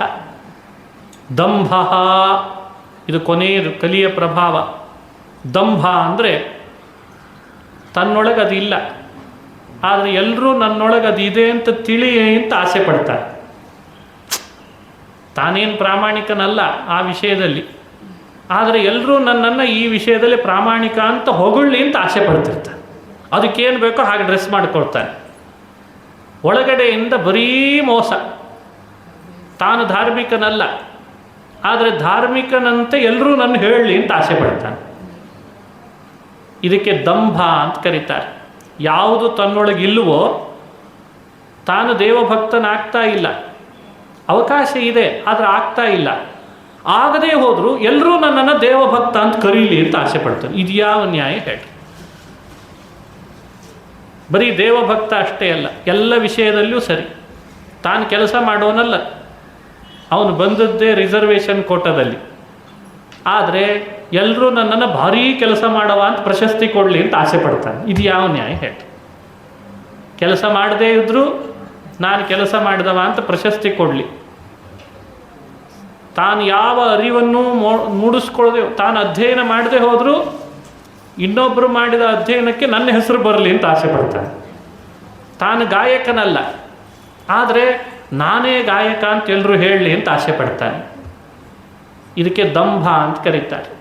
ಇದೆಲ್ಲ ಕಲಿ ನೋಡಿ. ಲೋಭೋ ನೃತಂ ಚೌರ್ಯಮನಾರ್ಯ ಮೋಹ ಜ್ಯೇಷ್ಠಾ ಚ ಮಾಯಾ ಕಲಹಶ್ಚ ದಂಭ. ಇಂಥ ಕಲಿ ದುರ್ಗುಣಗಳು ಎಲ್ಲೆಡೆಯಲ್ಲಿ ವ್ಯಾಪಿಸುವಂತೆ ಮಾಡೋನೇ ಕಲಿ. ಇವು ಬಂತು ಅಂತಾದರೆ ರಾಜ್ಯದಲ್ಲಿ ಪ್ರಜೆಗಳಿಗೆ ಹಿತ ಇರಲ್ಲ. ಪ್ರಜೆಗಳು ನಾಶ ಆಗ್ತಾರೆ, ದುಃಖಿತರಾಗ್ತಾರೆ. ಪರೀಕ್ಷಿತನ ಆಡಳಿತದಲ್ಲಿ ಒಬ್ಬ ಬಂದು ಹೇಳಿಬಿಟ್ಟ ದೂತ, ನಿನ್ನ ರಾಜ್ಯದಲ್ಲಿ ಇಂಥ ಕಲಿ ಸೇರ್ಕೊಳ್ತಿದ್ದಾನೆ ನೋಡು ಅಂತ ಹೇಳಿದ. ಅವನು ಕೂಡಲೇ ಆಯುಧ ತಗೊಂಡು ನನ್ನ ಆಡಳಿತ ಪ್ರಜೆಗಳೆಲ್ಲ ಇನ್ನು ದುಃಖಿಗಳಾಗ್ತಾರೆ, ಧರ್ಮ ಬಿಟ್ಬಿಡ್ತಾರೆ, ಪ್ರಾಮಾಣಿಕರಾಗಲ್ಲ, ದುಷ್ಟರಾಗ್ತಾರೆ, ವಂಚಿತರಾಗ್ತಾರೆ ಅಂತ ಹೇಳಿ ಅವನು ಎಲ್ಲೇ ಇದ್ದರೂ ಅವನನ್ನು ಸೆರೆ ಬಡಿದು ಬಿಡ್ತೇನೆ ಅಂತ ಹೊರಟನಂತೆ. ಕಲಿ ಎಲ್ಲಿದ್ದಾನೆ ಅಂತ ಹುಡುಕ್ಲಿಕ್ಕೆ ಶುರು ಮಾಡಿದ ಪರೀಕ್ಷಿತ್ ರಾಜ. ಭದ್ರಾಶ್ವ ಖಂಡಕ್ಕೆ ಬಂದ, ಕಿಂಪುರುಷ ಖಂಡಕ್ಕೆ ಬಂದ. ಭದ್ರಾಶ್ವ, ಕಿಂಪುರುಷ, ಹರಿವರ್ಷ, ಇಲಾವೃತ ಎಲ್ಲ ಖಂಡಗಳಿಗೆ ಹೋಗಿದ್ದಾನಂತ. ಎಲ್ಲೂ ಇಲ್ಲ. ಎಲ್ಲಿ ಹೋದರೂ ಪರೀಕ್ಷಿತನಿಗೆ ಸನ್ಮಾನ ಸತ್ಕಾರ. ಯಾಕೆಂದರೆ ಪರೀಕ್ಷಿತ್ ರಾಜ ಅಂದರೆ ಪಾಂಡವರ ಮೊಮ್ಮಗ, ಕೃಷ್ಣನ ಅನುಗ್ರಹದಿಂದ ಹುಟ್ಟಿದವ, ಒಳ್ಳೆ ಧಾರ್ಮಿಕ, ಪ್ರಾಮಾಣಿಕ. ಅವನಿಗೆ ಪುಷ್ಪವೃಷ್ಟಿ ಮಾಡೋದು, ಮೆರವಣಿಗೆ ಮಾಡೋದು, ಕಪ್ಪ ಕಾಣಿಕೆ ಕೊಡೋದು, ನೀನೇ ನಮ್ಮ ರಾಜ ಅಂತ ಎಲ್ಲರೂ ಅವನನ್ನು ಆದರ ಮಾಡೋದು. ನೋಡಿ, ಈಗ ದೇಶಗಳಲ್ಲಿ ನಮ್ಮ ದೇಶದ ಪ್ರಧಾನಿ ಹೋದರು ಅಂತಂದರೆ ಎಷ್ಟೆಲ್ಲ ಆದರ ಮಾಡ್ತಾರೋ ಇಲ್ಲ. ಅದು ಹೆಮ್ಮೆ ಪಡಬೇಕಾದದ್ದು ತಾನೇ ಸಂಗತಿ. ಹಾಗೆ ಖಂಡಗಳಿಗೆ ಪರೀಕ್ಷಿತ್ ರಾಜ ಇದೇ ಭಾರತ ಖಂಡದಲ್ಲಿ ಹುಟ್ಟಿ ಹಸ್ತಿನಾವತಿಯಿಂದ ತಾನು ಎಲ್ಲೆಡೆಯಲ್ಲಿ ದಂಡಯಾತ್ರೆ ಮಾಡಿದರೆ ಎಲ್ಲಿ ನೋಡ್ತಿರಲ್ಲಿ ಧರ್ಮ ಇತ್ತಂತೆ, ಪ್ರಾಮಾಣಿಕವಾದ ಬದುಕು. ಎಲ್ಲಿ ನೋಡ್ತಿರಲ್ಲಿ ನ್ಯಾಯ, ಎಲ್ಲೂ ಅನ್ಯಾಯ ಇಲ್ಲ. ಪರೀಕ್ಷಿತನಿಗೆ ಆಶ್ಚರ್ಯ. ಅಲ್ಲಲ್ಲಿ ಹೋದಾಗೆಲ್ಲ ಅವನು ಒಂದು ಫೋಟೋ ತೆಗೆಸ್ಕೊಂಡು ಬರ್ತಿದ್ದಂತೆ. ಓ, ಇಲ್ಲೂ ಪ್ರಾಮಾಣಿಕತೆ ಇದೆ, ಇಲ್ಲೂ ನ್ಯಾಯ ಇದೆ, ಇಲ್ಲಿ ಧರ್ಮ ಇದೆ, ಇಲ್ಲೂ ಸರಿಯಾಗೇ ಇದ್ದಾರೆ ಅಂತ ಎಲ್ಲ ಕಡೆಯಲ್ಲಿ ಹುಡ್ಕೊಂಡು ಬಂದ. ಎಲ್ಲೂ ಕಲಿ ಕಾಣ್ತಾ ಇಲ್ಲ. ಕಲಿನೂ ಹೊರದೋಡಿಸೋಣ ಅಂದರೆ ಕಾಣಬೇಕಲ್ಲ. ಮತ್ತೆ ಭಾರತ ದೇಶಕ್ಕೆ ಬಂದ. ಭಾರತ ಖಂಡಕ್ಕೆ ಬಂದು ಇನ್ನು ಕಲಿ ಕಾಣ್ತಿಲ್ಲ, ಇನ್ನು ಬಹುಶಃ ಎಲ್ಲಿದ್ದಾನೋ ಏನೋ, ನನ್ನ ಕಣ್ಣಿಗಂತೂ ಬೀಳ್ತಿಲ್ಲೋ ಅಂತ ಬರ್ತಿದ್ದಾನೆ. ಗಂಗಾ ನದಿ ತೀರದಲ್ಲಿ ಪರೀಕ್ಷಿತ್ ರಾಜನಿಗೆ ಒಂದು ದೃಶ್ಯ ಕಣ್ಣಿಗೆ ಬಿತ್ತಂತೆ. ಎಲ್ಲರೂ ಇದನ್ನು ಗಮನಿಸಬೇಕು.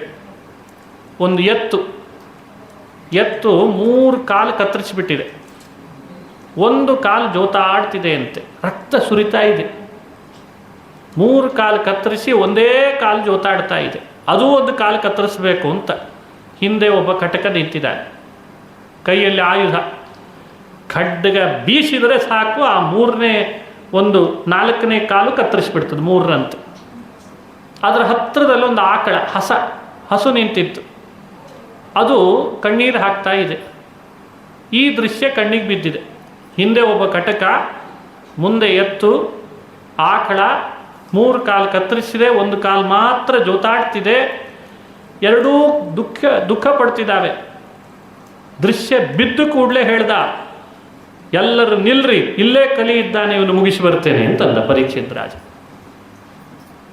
ಭಾಗವತ ಹೇಳ್ತದೆ, ಈ ದೃಶ್ಯ ಕಣ್ಣಿಗೆ ಬಿದ್ದಾಗ ಕಲಿ ಇಲ್ಲಿದ್ದಾನೆ ಅಂತ ಪರೀಕ್ಷಿತನಿಗೆ ಹೇಗೆ ಗೊತ್ತಾಯಿತು? ನಾವು ಅರ್ಥೈಸ್ಕೊಳ್ಬೇಕು. ಏನೂ ಹಿಂಸೆ ಮಾಡದಂಥ ಪ್ರಾಣಿ ಅಂದರೆ ಆಕಳ, ಎತ್ತು. ಅವುಗಳಿಗೂ ಹಿಂಸೆ ಮಾಡ್ತಿದ್ದಾನೆ ಅಂದಮೇಲೆ ಕಟಕ ಅವನೇ ಕಲಿ ಅಂತ ನೋಡಿ. ಹಿಂಸೆ ಕಲಿಯ ಲಕ್ಷಣ, ಇಂಡಿಕೇಶನ್ ಅಂತ. ನಿಮ್ಮ ಮನೆಗಳಲ್ಲಿ ಯಾವ ಪಶು ಪಕ್ಷಿ ಪ್ರಾಣಿ ಮನುಷ್ಯ ಇರುವೆಗೂ ಹಿಂಸೆ ಮಾಡ್ತಿಲ್ಲ ಅಂದರೆ ನಮ್ಮಲ್ಲಿ ಕಲಿ ಇಲ್ಲ ಅಂತ ಅರ್ಥ. ಯಾವ ಪ್ರಾಣಿಗಳಿಗೂ ಹಿಂಸೆ ಆಗಬಾರ್ದು. ಇಲ್ಲಿ ಹಿಂಸೆ ಮಾಡ್ತಾ ಇದ್ದಾನೆ, ಹಾಗಾದರೆ ಇಲ್ಲಿ ಕಲಿ ಇದ್ದಾನೆ ಅಂತ ಪತ್ತೆ ಹಚ್ಚಿದ. ಆ ಎತ್ತಿತ್ತಲ್ಲ, ಭಾಗವತ ವಿವರಣೆ ಕೊಡ್ತದೆ, 3 ಕಾಲು ಕತ್ತರಿಸಿದ್ದ, ಇನ್ನೊಂದು ಕಾಲು ಉಳಿಸಿದ್ನಲ್ಲ ಅದನ್ನೂ ಕತ್ತರಿಸಬೇಕು ಅಂತ. ಬಹಳ ಅರ್ಥ ಇದೆ ಈ ಕಥೆಗೆ. ಆ ಎತ್ತು ಅಂದರೆ ಧರ್ಮ ನೋಡಿ, ಧರ್ಮನೇ ಎತ್ತಿನ ರೂಪ ತಾಳಿತ್ತಂತೆ. ಧರ್ಮದ ಕಾಲು 4: ಸತ್ಯ, ತಪಸ್ಸು, ದಯಾ. ನೋಡಿ, ಇವುಗಳನ್ನು ಯಾವತ್ತೂ ಮರಿಬಾರ್ದು. ಶೌಚ ಅಂತ. ಸತ್ಯಂ, ತಪಃ, ದಯಾ, ಶೌಚ ಅಂತ 4 ಧರ್ಮದ ಪಾದಗಳು. 1/4 ಪಾದ ಅಂದರೆ 1/4 ಅಂಶ ಅಂತ ಅರ್ಥ. 1/4 ಅಂತ ಕರಿತೇವಲ್ಲ ಹಾಗೆ. ಸತ್ಯ, ತಪಸ್ಸು, ಶೌಚ, ದಯ 4 ಪಾದಗಳು. ಕೃತಯುಗ ಅಂತ ಕೇಳ್ತೇವೆ, ಸತ್ಯಯುಗ ಅಂತ ಇನ್ನೊಂದು ಹೆಸರು, ಮೊದಲನೇದ್ದದು. 2ನೇದ್ದು ತ್ರೇತಾಯುಗ ಅಂತ. 3ನೇದ್ದು ದ್ವಾಪರ. 4ನೇದ್ದು ಈಗ ನಡೀತಾ ಇರೋದು ಯಾವುದು? ಕಲಿಯುಗ. ಮೊದಲನೇ ಕೃತಯುಗದಲ್ಲಿ 4 ಒಬ್ಬೊಬ್ಬ ವ್ಯಕ್ತಿಗಳಲ್ಲಿಯೂ ಅನುಸ್ಯೂತವಾಗಿರ್ತದಂತೆ. ನೋಡಿ, ಒಬ್ಬೊಬ್ಬ ವ್ಯಕ್ತಿ ಕೃತಯುಗದಲ್ಲಿರುವವ ಸತ್ಯ, ತಪಸ್ಸು, ಶೌಚ, ದಯ ಎಲ್ಲ ಪೂರ್ಣ ಪ್ರತಿಶತ ಹೊಂದಿರ್ತಾನೆ. ಈಗಿನ ಭಾಷೆಯಲ್ಲಿ ರೇಟಿಂಗ್ ಅಂತ ಕರೀತಾರಲ್ವ, ರೇಟಿಂಗ್ ಕೊಡೋದು ಅಂತ. ರೇಟಿಂಗ್ 5 ಸ್ಟಾರ್, 3 ಸ್ಟಾರ್, 4 ಸ್ಟಾರ್ ಅಂತ ಕೊಡ್ತಾರೋ ಇಲ್ಲ? ನಿಮಗೆ ನಮ್ಮ ಸೇವೆ ಹೇಗೆ ಅನ್ನಿಸ್ತು ಅಂತ ನೀವು ರೇಟಿಂಗ್ ಕೊಡ್ರಿ ಅಂತ. ಹಾಗೆ ಧರ್ಮದ ರೇಟಿಂಗು ಕೃತಯುಗದೊಳಗೆ 5 ಸ್ಟಾರ್ ಇತ್ತಂತೆ. ಒಬ್ಬೊಬ್ಬ ವ್ಯಕ್ತಿಗಳಲ್ಲಿ, ಮನೆಗಳಲ್ಲೆಲ್ಲ ಪ್ರತಿಯೊಬ್ಬ ವ್ಯಕ್ತಿಯೂ ಸತ್ಯವಂತ, ದಯಾವಂತ ಪೂರ್ಣ ಪ್ರಮಾಣದಲ್ಲಿ, ಶೌಚವಂತ, ಹಾಗೇನೆ ಅವನೊಳಗೆ ವಿಶೇಷವಾದಂಥ ತಪಸ್ಸು, ಹಾಗಾಗಿ ತಪಸ್ವಿ. ಸತ್ಯಂ, ದಯಾ, ತಪಃ, ಶೌಚಂ. ಅದಕ್ಕೆ ಆ ಯುಗದ ಹೆಸರೇ ಕೃತ ಅಂತ ಸಂಸ್ಕೃತದಲ್ಲಿ ಕೃತ ಅಂದರೆ ಪೂರ್ಣ ಅಂತ ಅರ್ಥ. ಪೂರ್ಣ ಅಂದರೆ ಯಾವ ಯುಗದ ಪ್ರಜೆಗಳಲ್ಲಿ 100% ಧರ್ಮದ 4 ಅಂಗಗಳಿರ್ತಾವೋ ಆ ಯುಗವನ್ನೇನಂತ ಕರೆದ್ರಂತೆ? ಕೃತಯುಗ ಅಂತ ಕರೆದ್ರು. 2ನೇ ಯುಗ ತ್ರೇತ. ಆ ಶಬ್ದದಲ್ಲೇ ತ್ರೀ ಅನ್ನೋ ಶಬ್ದ ಕೇಳಿಸ್ತದಲ್ಲ. 3 ಅಂದರೆ ಕೃತಯುಗ ಕಳೆದು ತ್ರೇತಾಯುಗಕ್ಕೆ ಬಂದಾಗ ಧರ್ಮದ 1/4 ಅಂಶದಲ್ಲಿ ಕಡಿಮೆ ಆಗ್ತದಂತೆ. ಅದಕ್ಕೆ ಅದನ್ನು ತ್ರೇತಾಯುಗ. ಪ್ರತಿಯೊಬ್ಬ ವ್ಯಕ್ತಿಗಳಲ್ಲಿ ಅದರ ಪ್ರತಿಶತ ಕಡಿಮೆ ಆಗಿಬಿಡ್ತದೆ. ದ್ವಾಪರ, ಮುಂದಿನ ಯುಗ ಬಂತಂತೆ. ಅಲ್ಲಿ 2 ಅಂಶ ಮತ್ತೆ ಕಡಿಮೆ ಆಯಿತು, 2 ಅಂಶ ಉಳ್ಕೊಳ್ತು. ಈಗ ಬಂದಿರೋ ಯುಗ ಯಾವುದು? ಕಲಿಯುಗ. ಎಂಥ ವಿಚಿತ್ರ ಕಥೆ ನೋಡ್ರಿ ಇದು. ಒಂದು ಎತ್ತಿಗೆ 4 ಅಂಶಗಳಲ್ಲಿ 4 ಪಾದದಲ್ಲಿ 3 ಪಾದ ಕತ್ತರಿಸಿದ್ದ ಅಂದರೆ ತಪಸ್ಸು, ದಯಾ, ಶೌಚ ಅನ್ನೋ 3 ಪಾದಗಳನ್ನು ಕತ್ತರಿಸಿದ್ದಂತೆ. ತಪಸ್ಸು, ದಯಾ, ಶೌಚ ಕತ್ತರಿಸಿಕೊಂಡು ಒಂದೇ ಪಾದ ಜೋತಾಡ್ತಿತ್ತಲ್ಲ, ಅದು ಯಾವುದು? ಕಲಿಯುಗದೊಳಗೆ ಸತ್ಯ ಅನ್ನೋ ಪಾದ ಜೋತಾಡ್ತಾ ಇತ್ತಂತೆ. ಇದನ್ನೂ ಕತ್ತರಿಸ್ತೇನೆ, ಧರ್ಮ ತನ್ನ 4 ಪಾದ ಕತ್ತರಿಸ್ಕೊಂಡು ಕೆಳಗೆ ಬೀಳ್ತದೆ, ನನ್ನ ಆಡಳಿತ ಎಲ್ಲೆಡೆ ನಡೆಸ್ತೇನೆ ಅಂತ ದೊಡ್ಡ ಆತಂಕವಾದಿ ಕಲಿ ಹೊಂಚಾಕಿದ್ದಂತೆ, ಕಟಕನಾಗಿ ಬಂತು. ಇಂಥ ವಿಚಿತ್ರವಾದ ಕಥೆ. ಅಲ್ಲಿದ್ದ ಆಕಳ ಹಸ ಯಾವುದದು ಅಂದರೆ ಧರ್ಮದ ಜೊತೆಗೆ ಮಾತನಾಡ್ತಿತ್ತಂತೆ, ಕಣ್ಣೀರು ಹಾಕ್ಕೊಂಡು. ಕೃಷ್ಣ ಇದ್ದ ಭೂಮಿಯಲ್ಲಿ ಇಷ್ಟು ದಿವಸ, ಧರ್ಮರಾಜ ಆಳ್ತಾ ಇದ್ದ, ಭೀಮ ಇದ್ದ, ಅರ್ಜುನ ಇದ್ದ, ಅವರೆಲ್ಲ ಇದ್ದಾಗ ನಾವಿಬ್ಬರು ಎಷ್ಟು ಸುರಕ್ಷಿತವಾಗಿದ್ವಿ, ಯಾರ ಆತಂಕ ಇರಲಿಲ್ಲ ನಮಗೆ. ಯಾರ ಬಾಧೆ ಇರಲಿಲ್ಲ. ಅವರೆಲ್ಲ ಪರಂಧಾಮಕ್ಕೆ ಹೊರಟೋದ್ರು. ಕೃಷ್ಣನೂ ಹೊರಟ, ಧರ್ಮರಾಜನೂ ಹೊರಟ. ಈಗ ಆಡಳಿತ ಯಾರ್ದೋ ನಡೀತಾ ಇದೆ. ಈ ಕಲಿ ಬಂದು ನಮ್ಮಿಬ್ಬರನ್ನೂ ಇಲ್ಲ ಅನ್ನಿಸ್ತಿದ್ದಾನೆ ಅಂತ ದುಃಖ ಪಡ್ತಿದ್ವಂತೆ. ಭೂಮಿ ಗೋರೂಪಳಾಗಿ ಬಂದಿದ್ದಾಳೆ, ಧರ್ಮ ಎತ್ತಿನ ರೂಪದಲ್ಲಿ ಬಂದಿದೆ. ಧರ್ಮಕ್ಕೂ ಹಾಗೂ ಭೂಮಿಗೂ ಸಂವಾದ ನಡೀತಾ ಇದೆ. ಧರ್ಮದ 14 ಅಂಶದಲ್ಲಿ 3 ಕತ್ತರಿಸಿದಾನೆ. ಹಿಂದೆ ಕಟಕ ನಿಂತಿದ್ದಾನಲ್ಲ, ಅವನೇ ಕಲಿ ಅಂತ ಪರಿಚಯ ಮಾಡಿಸ್ತ. ಅದಕ್ಕೆ ಪರೀಕ್ಷಿತ್ ರಾಜ ಆ ಕಲಿನ ಕೊಲ್ತೇನಾಗಾದ್ರೆ ಅಂತ ಕೈಯಲ್ಲಿ ಆಯುಧ ತೆಗೆದೇ ಬಿಟ್ಟ. ಆ ಕಟಕ ಬಹಳ ಬುದ್ಧಿವಂತ ಅವನು. ಆತ ಏನು ಮಾಡಿದ, ನನ್ನ ಕೊಂದೇ ಬಿಡ್ತಾನೆ ಈ ರಾಜ ಇನ್ನು ಅಂತ ಹೆದರಿ ಪರೀಕ್ಷಿತನಿಗೆ ಶರಣು ಬಂದ್ಬಿಟ್ಟ. ಶರಣಾದ, ಪಾದಕ್ಕೆ ನಮಸ್ಕಾರ ಮಾಡಿಬಿಟ್ಟ. ಕ್ಷತ್ರಿಯ ರಾಜನಾಗಿ ಪರೀಕ್ಷಿತ್ ರಾಜ ಶರಣು ಬಂದವರನ್ನು ಕೊಲ್ಲಬಾರ್ದು ಅಂತ ಧರ್ಮ ಪಾಲನೆ ಮಾಡಬೇಕು. ಕ್ಷತ್ರಿಯ ರಾಜರಿಗೆ ಇವೆಲ್ಲ ಧರ್ಮಗಳು ಅಂತ ಹೇಳ್ತಾರೆ. ನಮಗೂ ಇಂತಿಂಥವುಗಳನ್ನು ಧರ್ಮ ಅಂತ ಹೇಳ್ತದಲ್ವೇ. ಹಸಿವೆಯಿಂದ ಬಳಲಿ ಬಂದರೆ ಅನ್ನ ನೀಡಬೇಕು, ಬಹಳ ಪುಣ್ಯ ಇದೆ. ನೀರು ಬೇಕು ಅಂತ ನೀರಡಿಕೆಯಿಂದ ಬಂದವನಿಗೆ ನೀರಿಡಬೇಕು, ಬಹಳ ಪುಣ್ಯ ಇದೆ. ಆ ಎಲ್ಲ ಪುಣ್ಯ ಎಷ್ಟೋ ಭಯದಿಂದ ಬಳಲಿ ಬಂದವರಿಗೆ ಅಭಯ ಕೊಟ್ಟರೆ ಅದಕ್ಕಿಂತಲೂ ಮಿಗಿಲಾದ ಪುಣ್ಯ ಇದೆ ಅಂತ. ಹಾಗಾಗಿ ಭಯದಿಂದ ಬಂದಿದ್ದಾನೆ. ಈಗ ಅವನು ತಲೆ ಕತ್ತರಿಸಿದರೆ ನನಗೇ ಮರ್ಯಾದೆ ಇರಲ್ಲ ಅನ್ನಂತೆ ಪರೀಕ್ಷಿತ್ ರಾಜ. ನೋಡಿ ಎಷ್ಟು ದೊಡ್ಡ ದಂಡನಾಯಕ. ಕ್ಷಾತ್ರ ಧರ್ಮ, ದಂಡನಾಯಕನ ಧರ್ಮವನ್ನು ರಕ್ಷಣೆ ಮಾಡ್ತಾನೆ. ಲೋಕಕ್ಕೆಲ್ಲ ತನ್ನನ್ನು ತಾನು ಹೀಗಿರ್ರಿ ಅಂತ ಶಿಕ್ಷಣ ಕೊಡ್ತಾನೆ. ಶತ್ರುವಾದರೂ ಕೂಡ ಭಯದಿಂದ ಬಂದು ಪಾದಕ್ಕೆ ಶರಣಾದರೆ ಅವನ ಜೊತೆಗೆ ಯುದ್ಧ ಮಾಡಬಾರ್ದು, ಅವನು ಕೊಲ್ಲಬಾರ್ದು. ಹಾಗಾಗಿ ಅವನನ್ನು ಕೊಲ್ಲಿಲ್ಲ, ಕೊಲ್ಲದೆ ಹಾಗೆ ಬಿಡಬೇಕಾಯ್ತು. ಕಲಿ ಅದನ್ನೇ ದುರುಪಯೋಗ ತಗೊಂಡ. ಸವಲತ್ತಿನ ದುರುಪಯೋಗ ಅಂತಾರಲ್ಲ, ಕೇಂದ್ರದಲ್ಲಿ ಒಂದು ದೊಡ್ಡ ಯೋಜನೆಯನ್ನು ರೂಪಿಸ್ತಾರೆ, ಎಲ್ಲರಿಗೂ ಅದು ಸಿಗಲಿ ಅಂತ, ಒಳ್ಳೊಳ್ಳೆ ಸವಲತ್ತು ಸಿಗಲಿ ಅಂತ. ಆದರೆ ಫಲಾನುಭವಿಗಳಿಗೆ ಸಿಗುವಾಗ 1-4 ಅಣೆ ಸಿಕ್ಕಿರ್ತದೆ ಅಷ್ಟೇ. ಉಳಿದವ್ರು ಯಾರೋ ತಿಂದು ಹಾಕಿರ್ತಾರೆ. ನಡೀತದೋ ಇಲ್ಲ ಇವತ್ತು ವ್ಯವಸ್ಥೆಗಳೆಲ್ಲ. ಸವಲತ್ತಿಗೆ ದುರುಪಯೋಗ ತಗೊಳ್ಳೋರು ಬಹಳ. ಇದೆಲ್ಲ ಕಲಿಯ ಧರ್ಮಗಳು, ಕಲಿಯ ಅವಗುಣಗಳು, ದುರ್ಗುಣಗಳು. ಆತ ಭಯಪಟ್ಟು ಶರಣು ಬಂದದ್ದಕ್ಕೆ ಕೊಲ್ಲಬಾರ್ದು ಅಂತ ಬಿಟ್ಟಿದ್ದೇ ತಡ. ಕಲಿ ಅಂತಾನೆ, ಕೊಲ್ಲಿಲ್ಲ ನನ್ನನ್ನು ನೀನು, ಶರಣು ಬಂದಿದ್ದೇನೆ ಅಂತ, ನಾನು ಎಲ್ಲಿರಲಿ ಅಂತ ಸ್ಥಳ ಕೊಡು ಅಂತ ಶುರು ಮಾಡಿಬಿಟ್ಟೆ. ಸ್ಥಳ ಕೊಡು ಅಂದಾಗ ಕಲಿಗೆ ಪರೀಕ್ಷಿತ್ ರಾಜ ಸ್ಥಳ ಕೊಡಲೇಬೇಕಾಯ್ತು. ದಂಡನಾಯಕರಿಗೆ ಅದೊಂದು ಕರ್ತವ್ಯ. ಶರಣು ಬಂದವರಿಗೆ ಶತ್ರುಗಳಾದರೂ ಅಭಯ ನೀಡೋದು, ಅವರು ಬಯಸಿದ ತಪ್ಪಿಗೆ ಅವರಿಗೆ ಸ್ಥಳ ಕೊಡೋದು. ಸ್ಥಳ ಬೇಕು ಅಂದದ್ದಕ್ಕೆ ಸ್ಥಳ ಕೊಡ್ತಾನೆ. ನೀನು ಇನ್ಮೇಲಿಂದ ಕಲಿ, ನೀನು ನನ್ನ ರಾಜ್ಯದಲ್ಲಿ ಇರಲೇಬಾರ್ದಾಗಿತ್ತು, ಆದರೆ ಬಹಳ ಬೇಡ್ತಾ ಇದ್ದಿ ಅಂತ ಸ್ಥಳ ಕೊಡ್ತೇನೆ, ಜೂಜಿನಲ್ಲಿರು ಅಂತ ಹೇಳಿದ್ದಂತೆ. ಜೂಜಿನ ಅಡ್ಡ, ಅಲ್ಲೆಲ್ಲ ಕಲಿಗೆ ಸ್ಥಳ ಕೊಟ್ಟ. ದ್ಯೂತಂ ಪಾನಂ ಸ್ತ್ರೀಯ ಸೂನಾ ಯತ್ರ ಧರ್ಮಶ್ಚತುರ್ವಿಧ. ಜೂಜಿನ ಅಡ್ಡದಲ್ಲಿ ಇದ್ದುಬಿಡು. ಪರೀಕ್ಷಿತ್ ರಾಜ ಜೂಜನ್ನು ಸ್ಥಳ ಕೊಟ್ಟ, ಕಲಿಗೆ ಕೊಟ್ಟ. ಅಂದ್ರೆ ಅರ್ಥ ಏನು? ಪಾನಂ, ಸುರಾಪಾನ, ಹೆಂಡ ಕುಡಿಯೋದು, ಅಲ್ಲಿ ನೀನಿರು. ಬಂಗಾರದಲ್ಲಿ ನೀನಿರು ಅಂತ ಸ್ಥಳ ಕೊಟ್ಟ ಅಂತ ಭಾಗವತದಲ್ಲಿ ಬರ್ತದೆ. ಬಂಗಾರದಲ್ಲಿ ಕಲಿ ಇದ್ದಾನೆ ಅಂತ ಹೇಳ್ತದೆ ಭಾಗವತ. ಸ್ತ್ರೀಯರಲ್ಲಿರು ಅಂತ ಬೇರೆ ಹೇಳ್ತು. ಎಲ್ಲ ಮೇಲ್ನೋಟದ ಅರ್ಥ ಮಾಡಬಾರ್ದು, ಅದರ ಒಳ ಅರ್ಥ ತಿಳಿದುಕೊಳ್ಬೇಕು. ಭಾಗವತದ ಆ ಒಳ ಅರ್ಥ. ನೀನು ಜೂಜಿನಲ್ಲಿರು. ನೋಡಿ, ಇದರ ಅರ್ಥ ಜೂಜನ್ನು ಪರೀಕ್ಷಿತ್ ರಾಜ ನಿಷೇಧ ಮಾಡಿದ ಅಂತ ಅರ್ಥ. ದಂಡನಾಯಕರಿಗೆ ಪ್ರಜೆಗಳ ಹಿತದೃಷ್ಟಿಯಿಂದ ಇಂಥಿಂಥವುಗಳನ್ನು ತಮ್ಮ ರಾಜ್ಯದಲ್ಲಿ ನಿಷೇಧ ಮಾಡಬೇಕು ಅಂತ ಒಂದು ವ್ಯವಸ್ಥೆ ಇದೆ. ಜೂಜನ್ನು ನಿಷೇಧ ಮಾಡಿಬಿಟ್ಟ.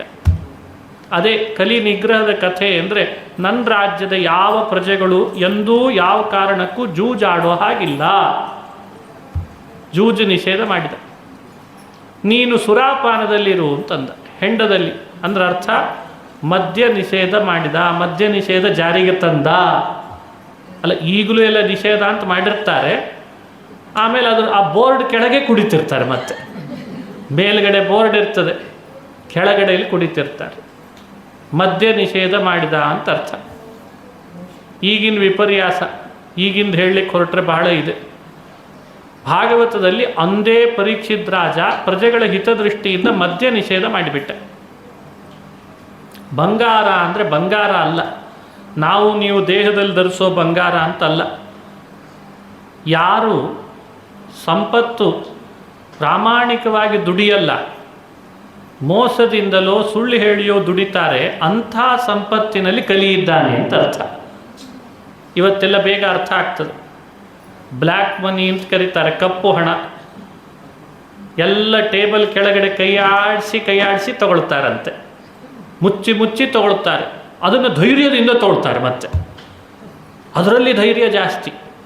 ಇದಿಲ್ಲದೆ ಇದ್ದರೆ ಕೆಲಸ ಆಗಲ್ಲ ಅಂತ ಹೇಳಿ ಮೇಲಧಿಕಾರಿಯಿಂದ ಹಿಡಿದು ಸಣ್ಣ ಕೆಳಗಿನ ಕೆಲಸ ಮಾಡುವವನು ಕೂಡ ಅದನ್ನು ಧೈರ್ಯದಿಂದ ತಗೊಂಡು ಭಾರೀ ದೊಡ್ಡ ಕೆಲಸವಂತ ಅಂತ ಮೆರೀತಾರೆ. ಇಂಥ ಸಂಪತ್ತನ್ನು ಪರೀಕ್ಷಿತ್ ರಾಜ ನಿಷೇಧ ಮಾಡಿದ ಅಂತ ಅರ್ಥ. ನೋಡಿ, ಅದು ಕಪ್ಪು ಹಣ ಅಂತ ಇವತ್ತು ಪ್ರಸಿದ್ಧಿ, ಪರೀಕ್ಷಿತನ ಕಾಲದಲ್ಲಿ ಅದು ಕಲಿ ಹಣ ಅಂತ ಪ್ರಸಿದ್ಧಿ ಆಯ್ತಂತಷ್ಟೆ.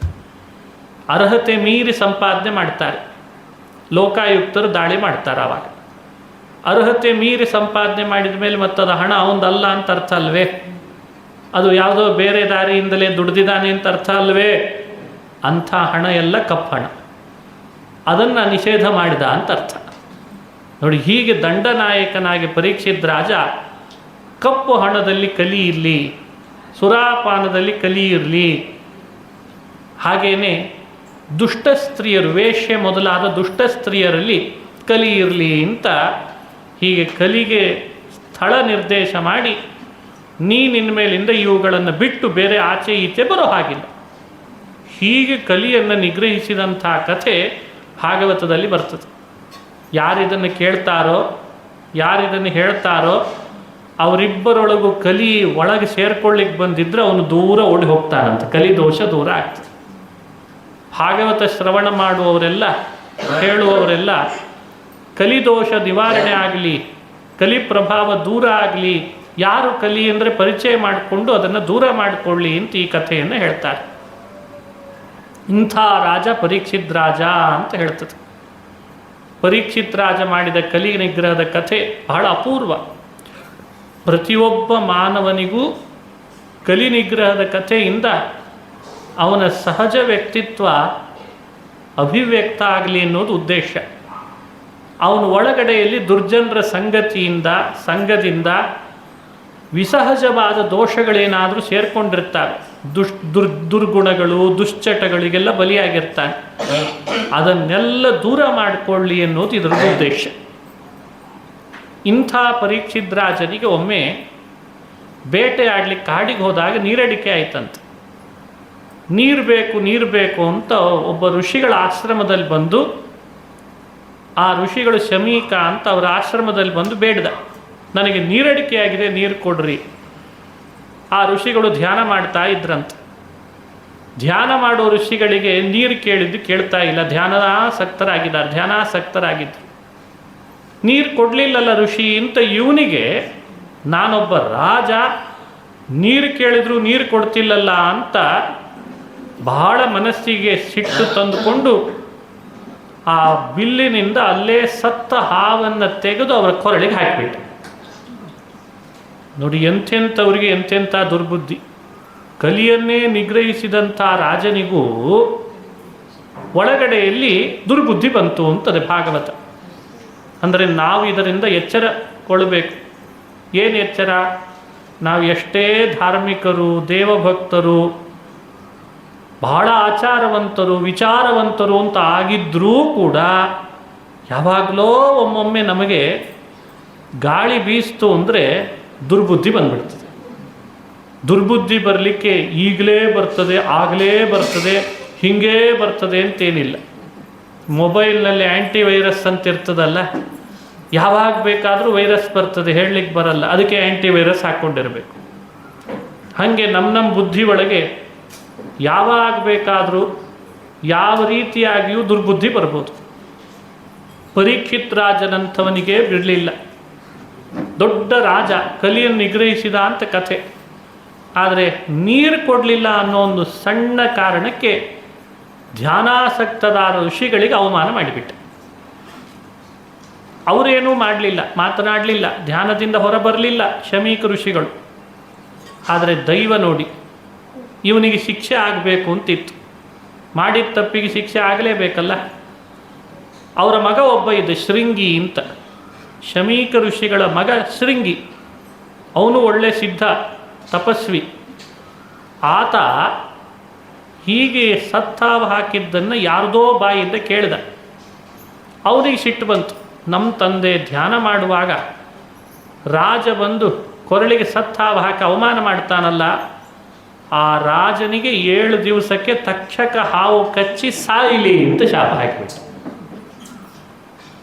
ನೋಡಿ, ಒಬ್ಬ ಸತ್ತ ಹಾವನ್ನು ಕೊರಳಿಗೆ ಹಾಕಿದಂಥ ರಾಜನಿಗೆ ಇನ್ನೊಬ್ಬ ಹಾವು ಕಚ್ಚಿ ಸಾವು ಬರಲಿ ಅಂತ ಶಾಪ ಹಾಕಿದ. ಎಂಥ ವಿಚಿತ್ರ ಕಥೆ ಇದು. ಅದೇ ಅವನಿಗೆ ಶಿಕ್ಷೆ. ಯಾರೋ ಋಷಿಕುಮಾರ ಹೇಳಿ ಕಳಿಸಿದ, ಪರೀಕ್ಷಿತ್ ರಾಜನಿಗೆ ವಿಷಯ ಮುಟ್ಸು ಅಂತ. ಋಷಿಕುಮಾರ ಬಂದು ಹೇಳ್ತಾನೆ ಪರೀಕ್ಷಿತ್ ರಾಜನಿಗೆ, ಪರೀಕ್ಷಿತ್ ರಾಜ, ನೀನು ಆಶ್ರಮದೊಳಗೆ ಸತ್ತ ಹಾವು ಹಾಕಿದಿ ಶಮೀಕರ ಕೊರಳಿಗೆ. ಅವರ ಮಗ ನಿನಗೆ ಶೃಂಗಿ ಶಾಪ ಕೊಟ್ಟಿದ್ದಾನೆ, ಇನ್ನು 7 ದಿವಸ ನಿನ್ನ ಆಯುಷ್ಯ. ಸತ್ತ ಹಾವು ನೀನು ಕೊರಳಿಗೆ ಹಾಕಿದ್ದಕ್ಕೆ ಹಾವಿನಿಂದ ನೀನು ಸಾಯಿತಿ ಅಂತ ಶಾಪ ಹೇಳಿಬಿಟ್ಟಂತೆ. ಪರೀಕ್ಷಿತ್ ರಾಜ ಸ್ವಲ್ಪವೂ ಮನಸ್ಸಿನಲ್ಲಿ ವ್ಯಥೆ ಪಡಲಿಲ್ಲ, ದುಃಖ ಪಡಲಿಲ್ಲ. ಸಾವು ಬರ್ತದೆ ಎಂದಾಗ ದುಃಖ ಪಡ್ತಾರೆ, ಸಿಟ್ಟು ಮಾಡ್ತಾರೆ, ಇನ್ನೇನೇನೋ ಮಾಡ್ಕೊಳ್ತಾರೆ ಕೆಲವರು. ಆದರೆ ಪರೀಕ್ಷಿತ್ ರಾಜನ ಮನಸ್ಸು ಸ್ಥಿರ ಆಗಿತ್ತು. ಕಾಡಿನಲ್ಲಿ ಬರುವಾಗಲೇ ಅವನಿಗೆ ಬುದ್ಧಿಗೆ ಪೆಟ್ಟು ಬಿದ್ದಿತ್ತು. ನಾನಿವತ್ತೇನು ಮಾಡಿದೆ ಅಂತ ಆತ್ಮಾವಲೋಕನ ಮಾಡಿಕೊಂಡಿದ್ದ. ಎಂಥ ಋಷಿಗಳು ಕೊರಳಿಗೆ ಹೋಗಿ ಹೋಗಿ ಹಾವು ಹಾಕಿಬಿಟ್ನಲ್ಲ, ಸತ್ತಾವು. ಇದೆಲ್ಲ ನನ್ನ ರಾಜ್ಯದ ಮದ, ನಾನೊಬ್ಬ ರಾಜ ಅಂತ ನಾನು ಮಾಡಿಕೊಂಡ ಮದದಿಂದ ಹಾಗೆ ಮಾಡಿದೆ. ನನಗೆ ಈ ರಾಜ್ಯ ಬೇಡ, ಈ ಸಂಪತ್ತು ಬೇಡ, ಈ ಅಧಿಕಾರ ಬೇಡ ಅಂದ್ಕೊಂಡೇ ಮನೆಗೆ ಬಂದಿದ್ದಂತೆ. ಶಾಪದ ವಿಷಯ ಕೇಳಿದ. ಪರೀಕ್ಷಿತ್ ರಾಜನಿಗೆ ಒಬ್ಬ ಮಗ ಇದ್ದಂತೆ, ಜನಮೇಜಯ ಅಂತ. ಆ ಜನಮೇಜಯನಿಗೆ ಪಟ್ಟಗಟ್ಟಿ ರಾಜ್ಯದ ಜವಾಬ್ದಾರಿ ಒಪ್ಪಿಸಿ ಪರೀಕ್ಷಿತ್ ರಾಜ ಕಾಡಿಗೆ ಬಂದು ಗಂಗಾ ನದಿ ತೀರಕ್ಕೆ ಬಂದು ಗಂಗೆಯ ದಡದಲ್ಲಿ ಪ್ರಾಯೋಪವೇಶಕ್ಕೆ ಅಂತ ಕುಳಿತಾ ಅಂತಾರೆ ಭಾಗವತದಲ್ಲಿ. ನೋಡಿ, ಒಬ್ಬ ಸದ್ಭಕ್ತ ಸಜ್ಜೀವ ಶೃಂಗಿಯ ಮೇಲೆ ರೇಗಲಿಲ್ಲ, ಕೋಪಗೊಳ್ಳಲಿಲ್ಲ. ಹರಿಯ ಇಚ್ಛೆನೇ ಹೀಗಿತ್ತು ಅಂತ ತಿಳಿದ. ಹೇಗೆ ಗೊತ್ತಾಗಿತ್ತು ಪರೀಕ್ಷಿತ್ ರಾಜನಿಗೆ ತನಗೆ ಹೀಗೆ ಸಾವು ಬರುವುದು ಅಂತ? ಅದಕ್ಕೆ ಭಾಗವತನೇ ಹೇಳ್ತದೆ, ಪರೀಕ್ಷಿತ ಹುಟ್ಟಿದ ಮೇಲೆ ಸಣ್ಣ ವಯಸ್ಸಿನಲ್ಲಿರುವಾಗ ದೈವಜ್ಞರನ್ನು ಕರೆಸಿದ್ರಂತೆ ಮನೆಗೆ. ಧರ್ಮರಾಜ ಇದ್ದ ಆವಾಗ. ಈ ಪರೀಕ್ಷಿತ್ ರಾಜನ ಬಗ್ಗೆ ವಿವರಣೆ ಕೊಡ್ರಿ ಅಂತ ಕೇಳಿದ್ದಂತೆ ದೈವಜ್ಞರಿಗೆ. ಆ ದೈವಜ್ಞರು ಎಲ್ಲರ ಸಮಕ್ಷಮದೊಳಗೆ ಈ ವಿಷಯ ಹೇಳಿದ್ರಂತೆ. ನಿನ್ನ ಮೊಮ್ಮಗ ಭಾರೀ ಪರಾಕ್ರಮಿ, ಭಾರೀ ಧಾರ್ಮಿಕ, ಕಲಿಯನ್ನೇ ನಿಗ್ರಹ ಏನೋ ಮಾಡ್ತಾನೆ. ಆದರೆ ಏನು ಮಾಡೋದು, ಒಂದು ತಕ್ಷಕ ಅನ್ನೋ ಹಾವಿಗೆ ಮುಂದೆ ಸಾವು ಬರುವಂತಾಗ್ತದೆ ಹಾವಿನಿಂದ ಅಂತ ದೈವಜ್ಞರು ಹೇಳಿದ್ರಂತೆ. ಹೀಗಾಗಿ ಧರ್ಮರಾಜನ ಮೂಲಕ ಎಲ್ಲ ಪ್ರಜೆಗಳಲ್ಲಿ ಅಲ್ಲಲ್ಲಲ್ಲಿ ಮುಂದೊಂದಿನ ಪರೀಕ್ಷಿತನಿಗೆ ಹೀಗೆ ಸಾವು ಬರಲಿಕ್ಕಿದೆ ಅನ್ನೋ ವಿಷಯ ಗೊತ್ತಿತ್ತಂತ ಅವನಿಗೆ. ಯೋಚನೆ ಮಾಡಿದರೆ ಎಷ್ಟು ಗಂಭೀರ ಅನ್ನಿಸ್ತದೆ ಈ ವಿಷಯ. ತನ್ನ ಸಾವನ್ನು ತಾನು ಮೊದಲೇ ಅರ್ತಿದ್ದ, ಆದರೆ ಆ ರಾಜ್ಯಭಾರ ಮಾಡುವಾಗ ಅಳುಕಿರಲಿಲ್ಲ. ಸಾವು ಅರತರೂ ರಾಜ್ಯಭಾರದಲ್ಲಿ ಅಳುಕಿಲ್ಲ, ಕಲಿಯನ್ನು ನಿಗ್ರಹಿಸುವಾಗಲೂ ಅಳುಕಿಲ್ಲ. ಧರ್ಮ ಮಾಡೇ ಮಾಡ್ತಿದ್ದಾನೆ, ಕಾಯಕ ಮಾಡೇ ಮಾಡ್ತಿದ್ದಾನೆ, ಪ್ರಜೆಗಳ ರಕ್ಷಣೆ ಮಾಡೇ ಮಾಡ್ತಿದ್ದಾನೆ, ದೇವರ ಪೂಜೆ ನಡೆಸಿದ್ದಾನೆ. ಯಾಕಂದರೆ ಕೆಲವರಿಗೆಲ್ಲ ಸಾವು ಬರ್ತದೆ ಅಂದ ಕೂಡಲೇ ಏನೇನೋ ಮಾಡ್ಲಿಕ್ಕೆ ಶುರು ಮಾಡ್ತಾರೆ ಮನೆ ಒಳಗೆ. ಅಲ್ಲ, ಬರೋದೇ ಮತ್ತು ಯಾರಿಗೂ ತಪ್ಪಿದ್ದಲ್ಲ ಅಂತದೆ ಭಾಗವತ. ಜಾತಸ್ಯ ಹಿ ಧ್ರುವೋ ಮೃತ್ಯು, ಭಗವದ್ಗೀತೆಯಲ್ಲಿ ಕೃಷ್ಣ ಹೇಳಿಲ್ವೇ? ಈ ಚಕ್ರದ ಸುಳಿವಿನಿಂದ ಯಾರೂ ತಪ್ಪಿಸ್ಕೊಳ್ಳಿಕ್ಕಿಲ್ಲ ಅಂತಾನೆ. ಹುಟ್ಟಿದಾನೆ ಅಂದರೆ ಹಿಂದೆ ಮರಣ ಹೊಂದಿದ್ದಾನೆ ಅಂಥೇಳಿ ಅರ್ಥ ಅಂತ. ಈಗ ಮರಣ ಹೊಂದಿದ್ದಾನೆ ಅಂದರೆ ಮುಂದೊಂದು ಹುಟ್ಟು ಪಡೀಲಿಕ್ಕಿದ್ದಾನೆ ಅಂತ ಅರ್ಥ ಆಯ್ತು. ಮರಣದ ಹಿಂದೆ ಹುಟ್ಟಿದೆ, ಹುಟ್ಟಿನ ಹಿಂದೆ ಮರಣ ಇದೆ. ಜಾತಸ್ಯ ಹಿ ಧ್ರುವೋ ಮೃತ್ಯು ಮೃತಂ ಜನ್ಮ. ಮರಣ ಹೊಂದಿದವನಿಗೆ ಸಾವು ತಪ್ಪಿದ್ದಲ್ಲ, ಸಾವು ಬಂದವನಿಗೆ ಹುಟ್ಟು ತಪ್ಪಿದ್ದಲ್ಲ ಅಂತ. ಮರಣ, ಹುಟ್ಟು ಇದೊಂದು ಚಕ್ರ. ಹಾಗಾಗಿ ಅರ್ಜುನ ತಸ್ಮಾದ ಪರಿಹಾರ್ಯೇರ್ಥೇನ ತ್ವಂ ಶೋಚಿತುಮರ್ಹಸಿ. ಇದು ಬಿಡಿಸ್ಲಿಕ್ಕಾಗದ್ದು ಈ ಚಕ್ರ. ಇದನ್ನು ನೀನು ಯೋಚಿಸಿ ದುಃಖ ಪಡೋದ್ರಲ್ಲಿ ಅರ್ಥ ಇಲ್ಲ. ಇದೆಲ್ಲ ವಿಷಯಗಳು ನಿಶ್ಚಯ ಮಾಡಿಕೊಂಡಿದ್ದ ಪರೀಕ್ಷಿತ್ ರಾಜ. ಸಾವು ಬರ್ತದೆ ಎಂದು ಕೂಡಲೇ ಅವನು ವಿಚಲಿತನಾಗಲಿಲ್ಲ. ಮಾಡಿದ ತಪ್ಪಿನ ಅರಿವಾಯಿತು. ಈ ತಪ್ಪಿಗೆ ಸರಿಯಾದ ಪ್ರಾಯಶ್ಚಿತ್ತ ಆಗಬೇಕು ಅಂತ ಗಂಗಾ ತೀರದಲ್ಲಿ ಬಂದು ಪ್ರಾಯೋಪವೇಶಕ್ಕೆ ಕುಳಿತಿದ್ದಾನೆ. ಮನಸ್ಸಿನಲ್ಲಿ ಭಗವಂತನ ಧ್ಯಾನ ಮಾಡ್ತಿದ್ದಾನೆ. ಗಂಗಾ ಸ್ನಾನ ಮಾಡಿದ್ದಾನೆ. 7 ದಿನ ಉಪವಾಸ ಇರ್ತೇನೆ ಅಂತ ಸಂಕಲ್ಪ ಮಾಡಿಬಿಟ್ಟಿದ್ದಾನೆ.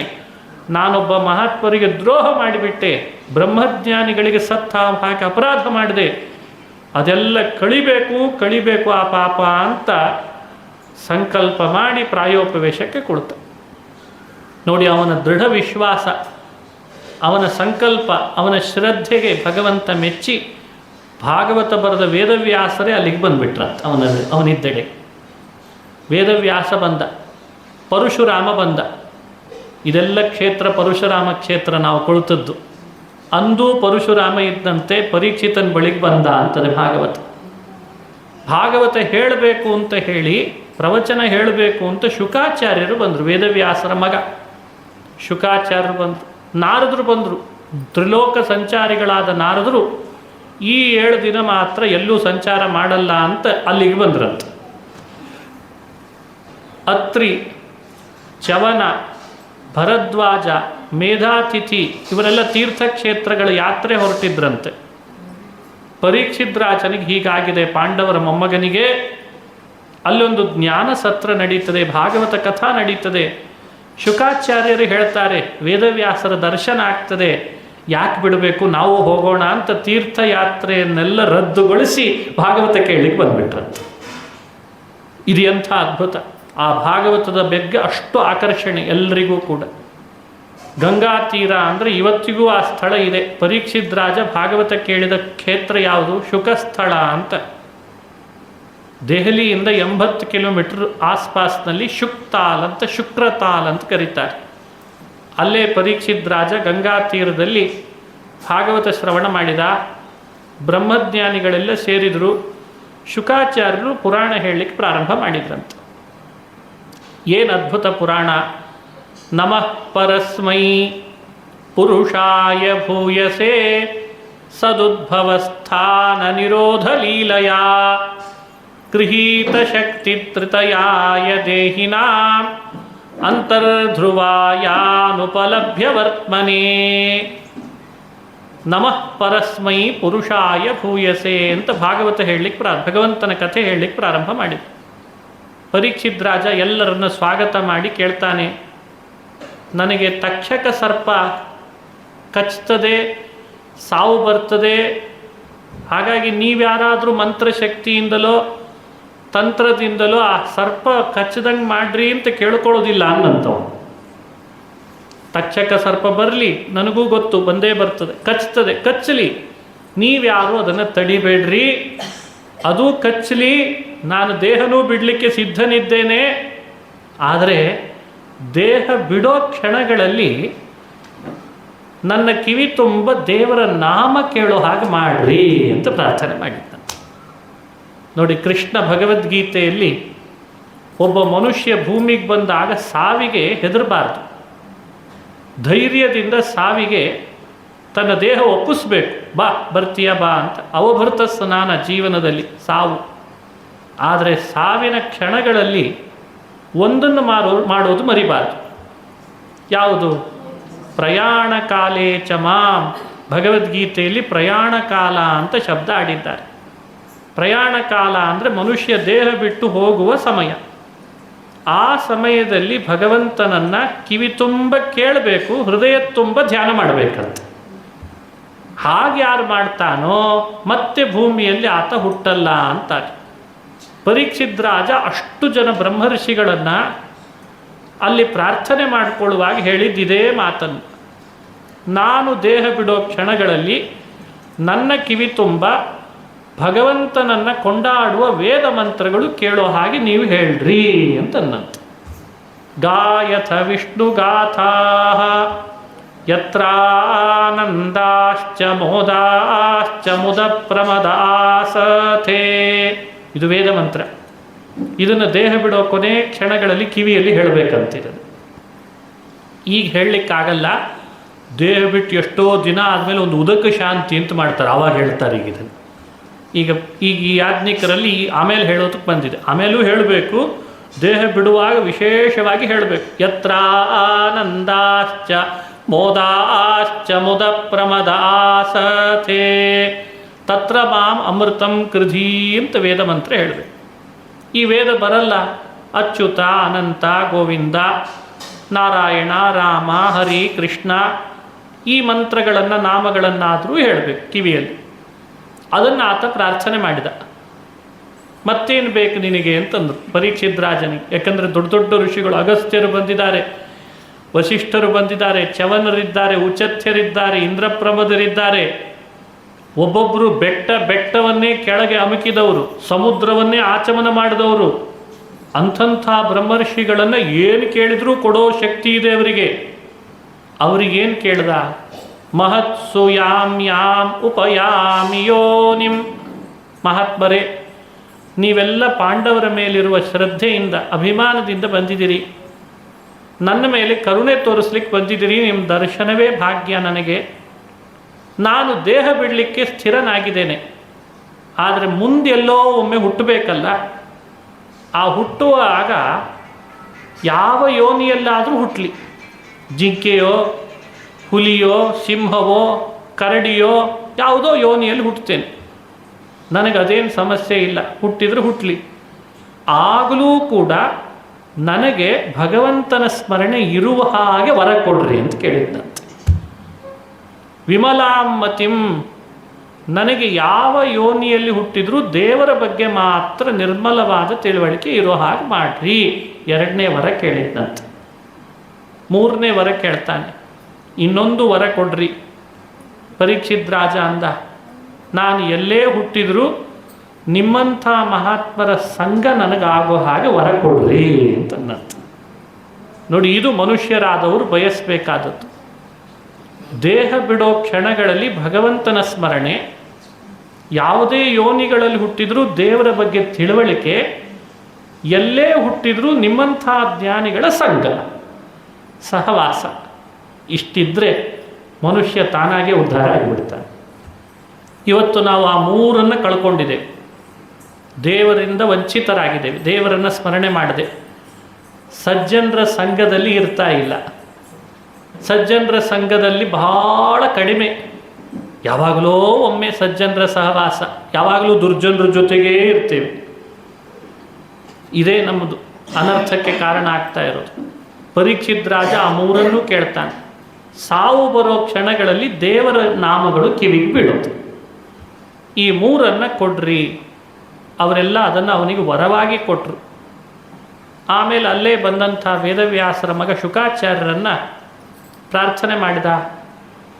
ಸಾಧನೆ ಮಾಡಬೇಕು ಅಂತಿದ್ದೆ, ಸಾವು ಹತ್ತಿರ ಬರ್ತಾ ಇದೆ. ಸಾವು ತಪ್ಪಿದ್ದಲ್ಲ, ಎಲ್ರಿಗೂ ಬಂದೇ ಬರ್ತದೆ.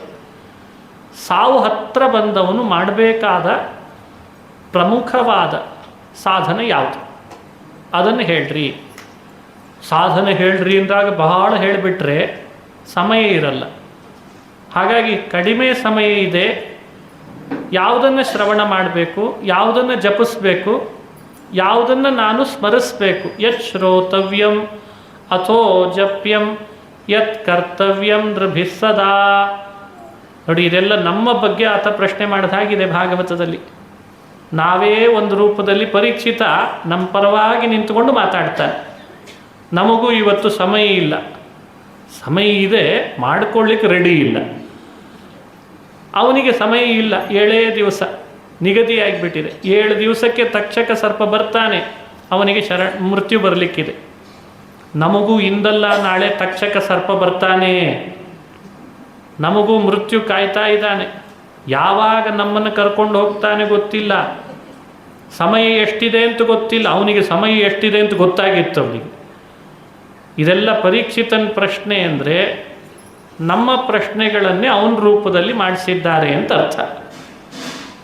ಆಗ ಭಾಗವತವನ್ನು ವಿಸ್ತಾರವಾಗಿ 7 ದಿನಗಳ ಕಾಲ ಶುಕಮುನಿಗಳು ಅವನಿಗೆ ವ್ಯಾಖ್ಯಾನ ಮಾಡ್ತಾರೆ, ಪ್ರವಚನ ಮಾಡ್ತಾರೆ. ನೋಡು ಪರೀಕ್ಷಿತ್ ರಾಜ, ಸಮಯ ಇಲ್ಲ, ಬಹುಬೇಗ ಸಾಧನೆ ಆಗಬೇಕು ಅಂತಿದ್ದಿ, ಹಾಗಾದರೆ ನೀನು ಭಗವಂತನ ವಿರಾಟ್ ರೂಪವನ್ನು ಯಾವಾಗಲೂ ಧ್ಯಾನ ಮಾಡ್ತಾ ಇರು ಅಂದ್ರಂತೆ. ಮೊದಲು ವಿರಾಟ್ ರೂಪದ ಧ್ಯಾನ ನಾವು ನೀವು ಎಲ್ಲ ಮಾಡಬೇಕಾದದ್ದು. ಏನು ಹಾಗಂದರೆ ವಿರಾಟ್ ರೂಪ ಅಂದರೆ ಏನು ನೋಡ್ತೇವೆ, ಏನು ಕೇಳ್ತೇವೆ, ಅದೆಲ್ಲ ದೇವರ ಸ್ಮರಣೆ ಬರೋ ಹಾಗೆ ಆಗಬೇಕು. ದೇವರ ಒಂದೊಂದು ಅವಯವ ಅಂತ ತಿಳಿಬೇಕಂತ. ಪಾತಾಳಮೇತಸ್ಯ ಹಿ ಪಾದಮೂಲಂ ಪಠಂತಿ ಪಾರ್ಷ್ಣಿ ಪ್ರಪದೇ ರಸಾತಳಂ ಮಹಾತಳಂ ವೈ ಪುರುಷಸ್ಯ ಜಂಘೆ ತಳಾತಳಂ. ನೋಡಿ, ಇದೆಲ್ಲ ಭಾಗವತ. 14 ಲೋಕಗಳು, ಅತಳ, ವಿತಳ, ಸುತಳ, ತಳಾತಳ, ಪಾತಾಳ, ರಸಾತಳ ಅಂತ ನಾವು ಲೋಕಗಳನ್ನು ಕೇಳ್ತೇವೆ. ಅವೆಲ್ಲ ಏನು? ಅದು ಭಗವಂತನ ಒಂದೊಂದು ಅವಯವ ಅಂತ ತಿಳಿಬೇಕಂತ. ಪಾದ, ಮೊಣಕಾಲು, ಜಂಘ, ಜಘನ, ಒಂದೊಂದು ಲೋಕ ಭಗವಂತನ ಒಂದೊಂದು ಅವಯವಗಳನ್ನು ಆಶ್ರಯಿಸಿದೆ. ಆಕಾಶದಲ್ಲಿರುವ ಮೋಡಗಳು ಅದೆಲ್ಲ ನಮ್ಮ ಕಣ್ಣಿಗೆ ಬೀಳ್ತಾ ಇರ್ತವೆ, ಅದೆಲ್ಲ ಭಗವಂತನ ತಲೆಗೂದಲು ಅಂತ ಭಾವಿಸ್ಬೇಕಂತ. ನಕ್ಷತ್ರಗಳೆಲ್ಲ ಭಗವಂತನ ದಂತಪಂಕ್ತಿ, ಹಲ್ಲಿನ ಸಾಲುಗಳು ಅಂತ ತಿಳಿಬೇಕಂತ. ಹರಿಯುವ ನದಿಗಳೆಲ್ಲ ದೇವರ ನಾಡಿಗಳು ಅಂತ ಧ್ಯಾನ ಮಾಡಬೇಕು. ಆ ಭೋರ್ಗರೆತ ಸಮುದ್ರದ್ದು ನೋಡ್ತೇವಲ್ಲ, ಎಷ್ಟು ವಿಶಾಲ, ಎಷ್ಟು ಗಂಭೀರ, ಅದು ಭಗವಂತನ ಉದರ ಅಂತ ಚಿಂತನೆ ಮಾಡಬೇಕು. ಬೆಟ್ಟ ಗುಡ್ಡಗಳು ದೇವರ ಅಸ್ಥಿಗಳು ಅಂತ ಭಾವಿಸಬೇಕು. ಎಲ್ಲಿ ಕ್ರೂರ ಕ್ರೂರ ಪ್ರಾಣಿಗಳು ಅವೆಲ್ಲ ಭಗವಂತನ ಉಗುರುಗಳು ಅಂತ ತಿಳಿಬೇಕು. ಕ್ರೂರ ಕ್ರೂರ ಪ್ರಾಣಿ ಕಣ್ಣಿಗೆ ಬಿದ್ದಾಗ ದೇವರ ಉಗುರುಗಳು ಅಂತ ಭಾವಿಸಬೇಕು. ಧರ್ಮ, ಎಲ್ಲಿ ಧರ್ಮ ಕಾಣುತ್ತದೆ, ಧರ್ಮದ ವಾತಾವರಣ, ಅದು ದೇವರ ಹೃದಯ ಅಂತ ಭಾವಿಸಬೇಕು. ಅಧರ್ಮ, ಅದು ದೇವರ ಬೆನ್ನು ಅಂತ ಭಾವಿಸಬೇಕು. ಏನು ನೋಡ್ತೀರಿ ಅದೆಲ್ಲ ಭಗವಂತನ ಒಂದೊಂದು ಅವಯವ. ಸೂರ್ಯ, ಚಂದ್ರ, ಅದು ಭಗವಂತನ 2 ಕಣ್ಣುಗಳು ಅಂತ ತಿಳಿಬೇಕಂತ. ಹಗಲು ಸಂಧ್ಯಾ ದೇವರು ಮೈ ಮೇಲೆ ಹೊದೆಯುವ ವಸ್ತ್ರ, ಸಾಯಂ ಸಂಧ್ಯಾ ಕಾಲ ಅದು ದೇವರು ಉಟ್ಟಂತಹ ವಸ್ತ್ರ ಅಂತ ಭಾವಿಸ್ಬೇಕಂತ. ಎಷ್ಟು ಅದ್ಭುತ ಇದೆ ವಿರಾಟ್ ರೂಪ. ಬ್ರಾಹ್ಮಣ ಕಂಡ್ರೆ ಅದು ದೇವರ ಮುಖ ಅಂತ ಭಾವಿಸು. ಕ್ಷತ್ರಿಯರನ್ನು ಕಂಡ್ರೆ ಭಗವಂತನ ಭುಜಗಳು ಅಂತ ಪೂಜಿಸು. ವೈಶ್ಯರನ್ನು ಕಂಡ್ರೆ ಭಗವಂತನ ತೊಡೆಗಳು ಅಂತ ಗೌರವಿಸು. ಶೂದ್ರರನ್ನು ಕಂಡ್ರೆ ದೇವರ ಪಾದಗಳು ಅಂತ ಅದನ್ನು ಆರಾಧಿಸು. ಯಾರನ್ನೂ ಭೇದ ಭಾವ ಮಾಡೋ ಹಾಗಿಲ್ಲ, ಎಲ್ಲ ಭಗವಂತನ ಪಾದಗಳು, ತೊಡೆಗಳು, ಭುಜಗಳು, ಮುಖಗಳು, ಹೀಗೆ ಎಲ್ಲರಲ್ಲೂ ಗೌರವ ಭಾವದಿಂದ ನಡ್ಕೋ. ಕಂಡಲ್ಲೆಲ್ಲ ವಿಶ್ವರೂಪ ಕಾಂಬರೋ, ಉಂಡು ಹುಟ್ಟದ್ಯೆಲ್ಲ ನಿನ್ನ ಯಜ್ಞ ಎಂಬರೋ, ಬಂಡೂಣಿ ಅಂದದಿ ನಾಮಾಮೃತವ ಸವಿವರೋ, ಹೆಂಡರು ಮಕ್ಕಳು ನಿನ್ನ ತೋಂಡರೆಂಬರೋ, ರಂಗ ನಿನ್ನ ಕೊಂಡಾಡುವ ಮಂಗಳಾತ್ಮರ, ಸಂಗ ಸುಖವಿತ್ತು ಕಾಯೋ ಕರುಣಾಸಾಗರ. ಪಾಂಡುರಂಗ ನಿನ್ನ ಕೊಂಡಾಡುವ ಮಂಗಳಾತ್ಮರ. ಹೇ ಭಗವಂತ, ಕಂಡಲ್ಲೆಲ್ಲ ನಿನ್ನ ರೂಪ ಕಾಂಬರೋ, ಪರಮಾತ್ಮನನ್ನು ಎಲ್ಲೆಡೆಯಲ್ಲೂ ಕಾಣಬೇಕಂತ. ಹೀಗೆ ಕಾಣಬೇಕು. ಏನು ನೋಡ್ತಿ, ಏನು ಕೇಳ್ತಿ, ಏನು ಉಣ್ತಿ, ಏನು ಮಾತನಾಡ್ತಿ, ಏನು ಯೋಚನೆ ಮಾಡ್ತಿ, ಏನು ತೊಳ್ತಿ, ಎಲ್ಲಿ ವಿಹಾರ ಮಾಡ್ತಿ, ಅಲ್ಲೆಲ್ಲ ಭಗವಂತ ಇದ್ದಾನೆ. ಈ ಅಟ್ಮಾಸ್ಫಿಯರ್, ಈ ವ್ಯವಸ್ಥೆಯನ್ನು ನಾವು ಕಂಡುಕೊಂಡು ಬಿಟ್ಟರೆ ಯಾವ ದೋಷ ಬರಲಿಕ್ಕೆ ಅವಕಾಶ ಇಲ್ಲ. ಪರೀಕ್ಷಿತ್ ರಾಜನಿಗೆ ನೋಡು, ನೀನು ಈ ವಿರಾಟ್ ರೂಪದ ಧ್ಯಾನವನ್ನು ಅಭ್ಯಾಸ ಮಾಡು, ಇದು ನಿನಗೆ ತಾರಕ ಅಂತ ಅವನಿಗೆ ಉಪದೇಶ ಮಾಡ್ತಾರೆ. ಆಗ ಪರೀಕ್ಷಿತ್ ರಾಜ ಆ ಭಗವಂತನ ಅವಯವಗಳನ್ನೆಲ್ಲ ಮನಸ್ಸಿನಲ್ಲಿ ಧಾರಣೆ ಮಾಡಿ ಅವರು ಹೇಳಿದಂತೆ ಅದನ್ನು ಧ್ಯಾನ ಮಾಡ್ತಾನೆ. ಪ್ರಶ್ನೆ ಕೇಳ್ದ, ದೇವರು ಸೃಷ್ಟಿ ಮಾಡ್ತಾನಲ್ಲ, ಯಾಕೆ ಮಾಡ್ತಾನೆ? ಈ ಸೃಷ್ಟಿಯ ರಹಸ್ಯ ಏನು? ಸೃಷ್ಟಿಯ ಹಿಂದಿರುವ ಲಾಭ ಏನು? ದೇವರಿಗೇನಾದರೂ ಸೃಷ್ಟಿಯಿಂದ ಆಗುವ ಪ್ರಯೋಜನ ಇದೆನಾ? ಅಥವಾ ಈ ಜಿಜ್ಞಾಸೆ ಹಿಂದ್ಯಾರಾದರೂ ಮಾಡಿದ್ರಾ? ಇದನ್ನು ಪರೀಕ್ಷಿತ್ ರಾಜ ಭಾಗವತದಲ್ಲಿ ಕೇಳ್ದ ಶುಕಮುನಿಗಳನ್ನು. ಸೃಷ್ಟಿಯ ವಿಶೇಷತೆಯನ್ನು ಪರೀಕ್ಷಿತ್ ರಾಜನಿಗೆ ವಿಸ್ತಾರ ಮಾಡ್ತಾರೆ.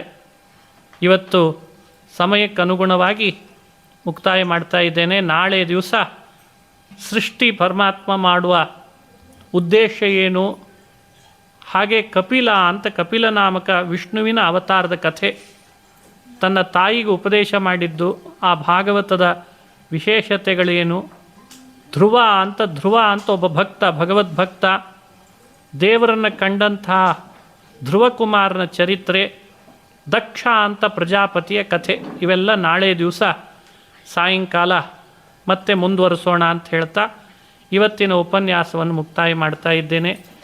ಈ ಭಾಗವತ ಮುಕ್ತಾಯ ಮಾಡುವಾಗ ನಿಮ್ಮೆಲ್ಲರಿಗೂ ಒಂದು ಸ್ತೋತ್ರ ಎಲ್ರಿಗೂ ಬರ್ತದೆ, ರಾಮದೇವರ ಸ್ತೋತ್ರ. ಅದನ್ನು ಹೇಳಿಸ್ತೇನೆ, 5 ಬಾರಿ ಆದರೂ ಪಠಣ ಮಾಡೋಣ. ಮನಸ್ಸಿಗೆ ಬಹಳ ಆನಂದ ನೀಡ್ತದದು.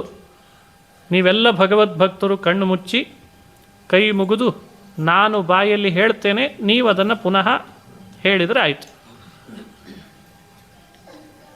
ಆಪದಾಮಪಹರ್ತಾರಂ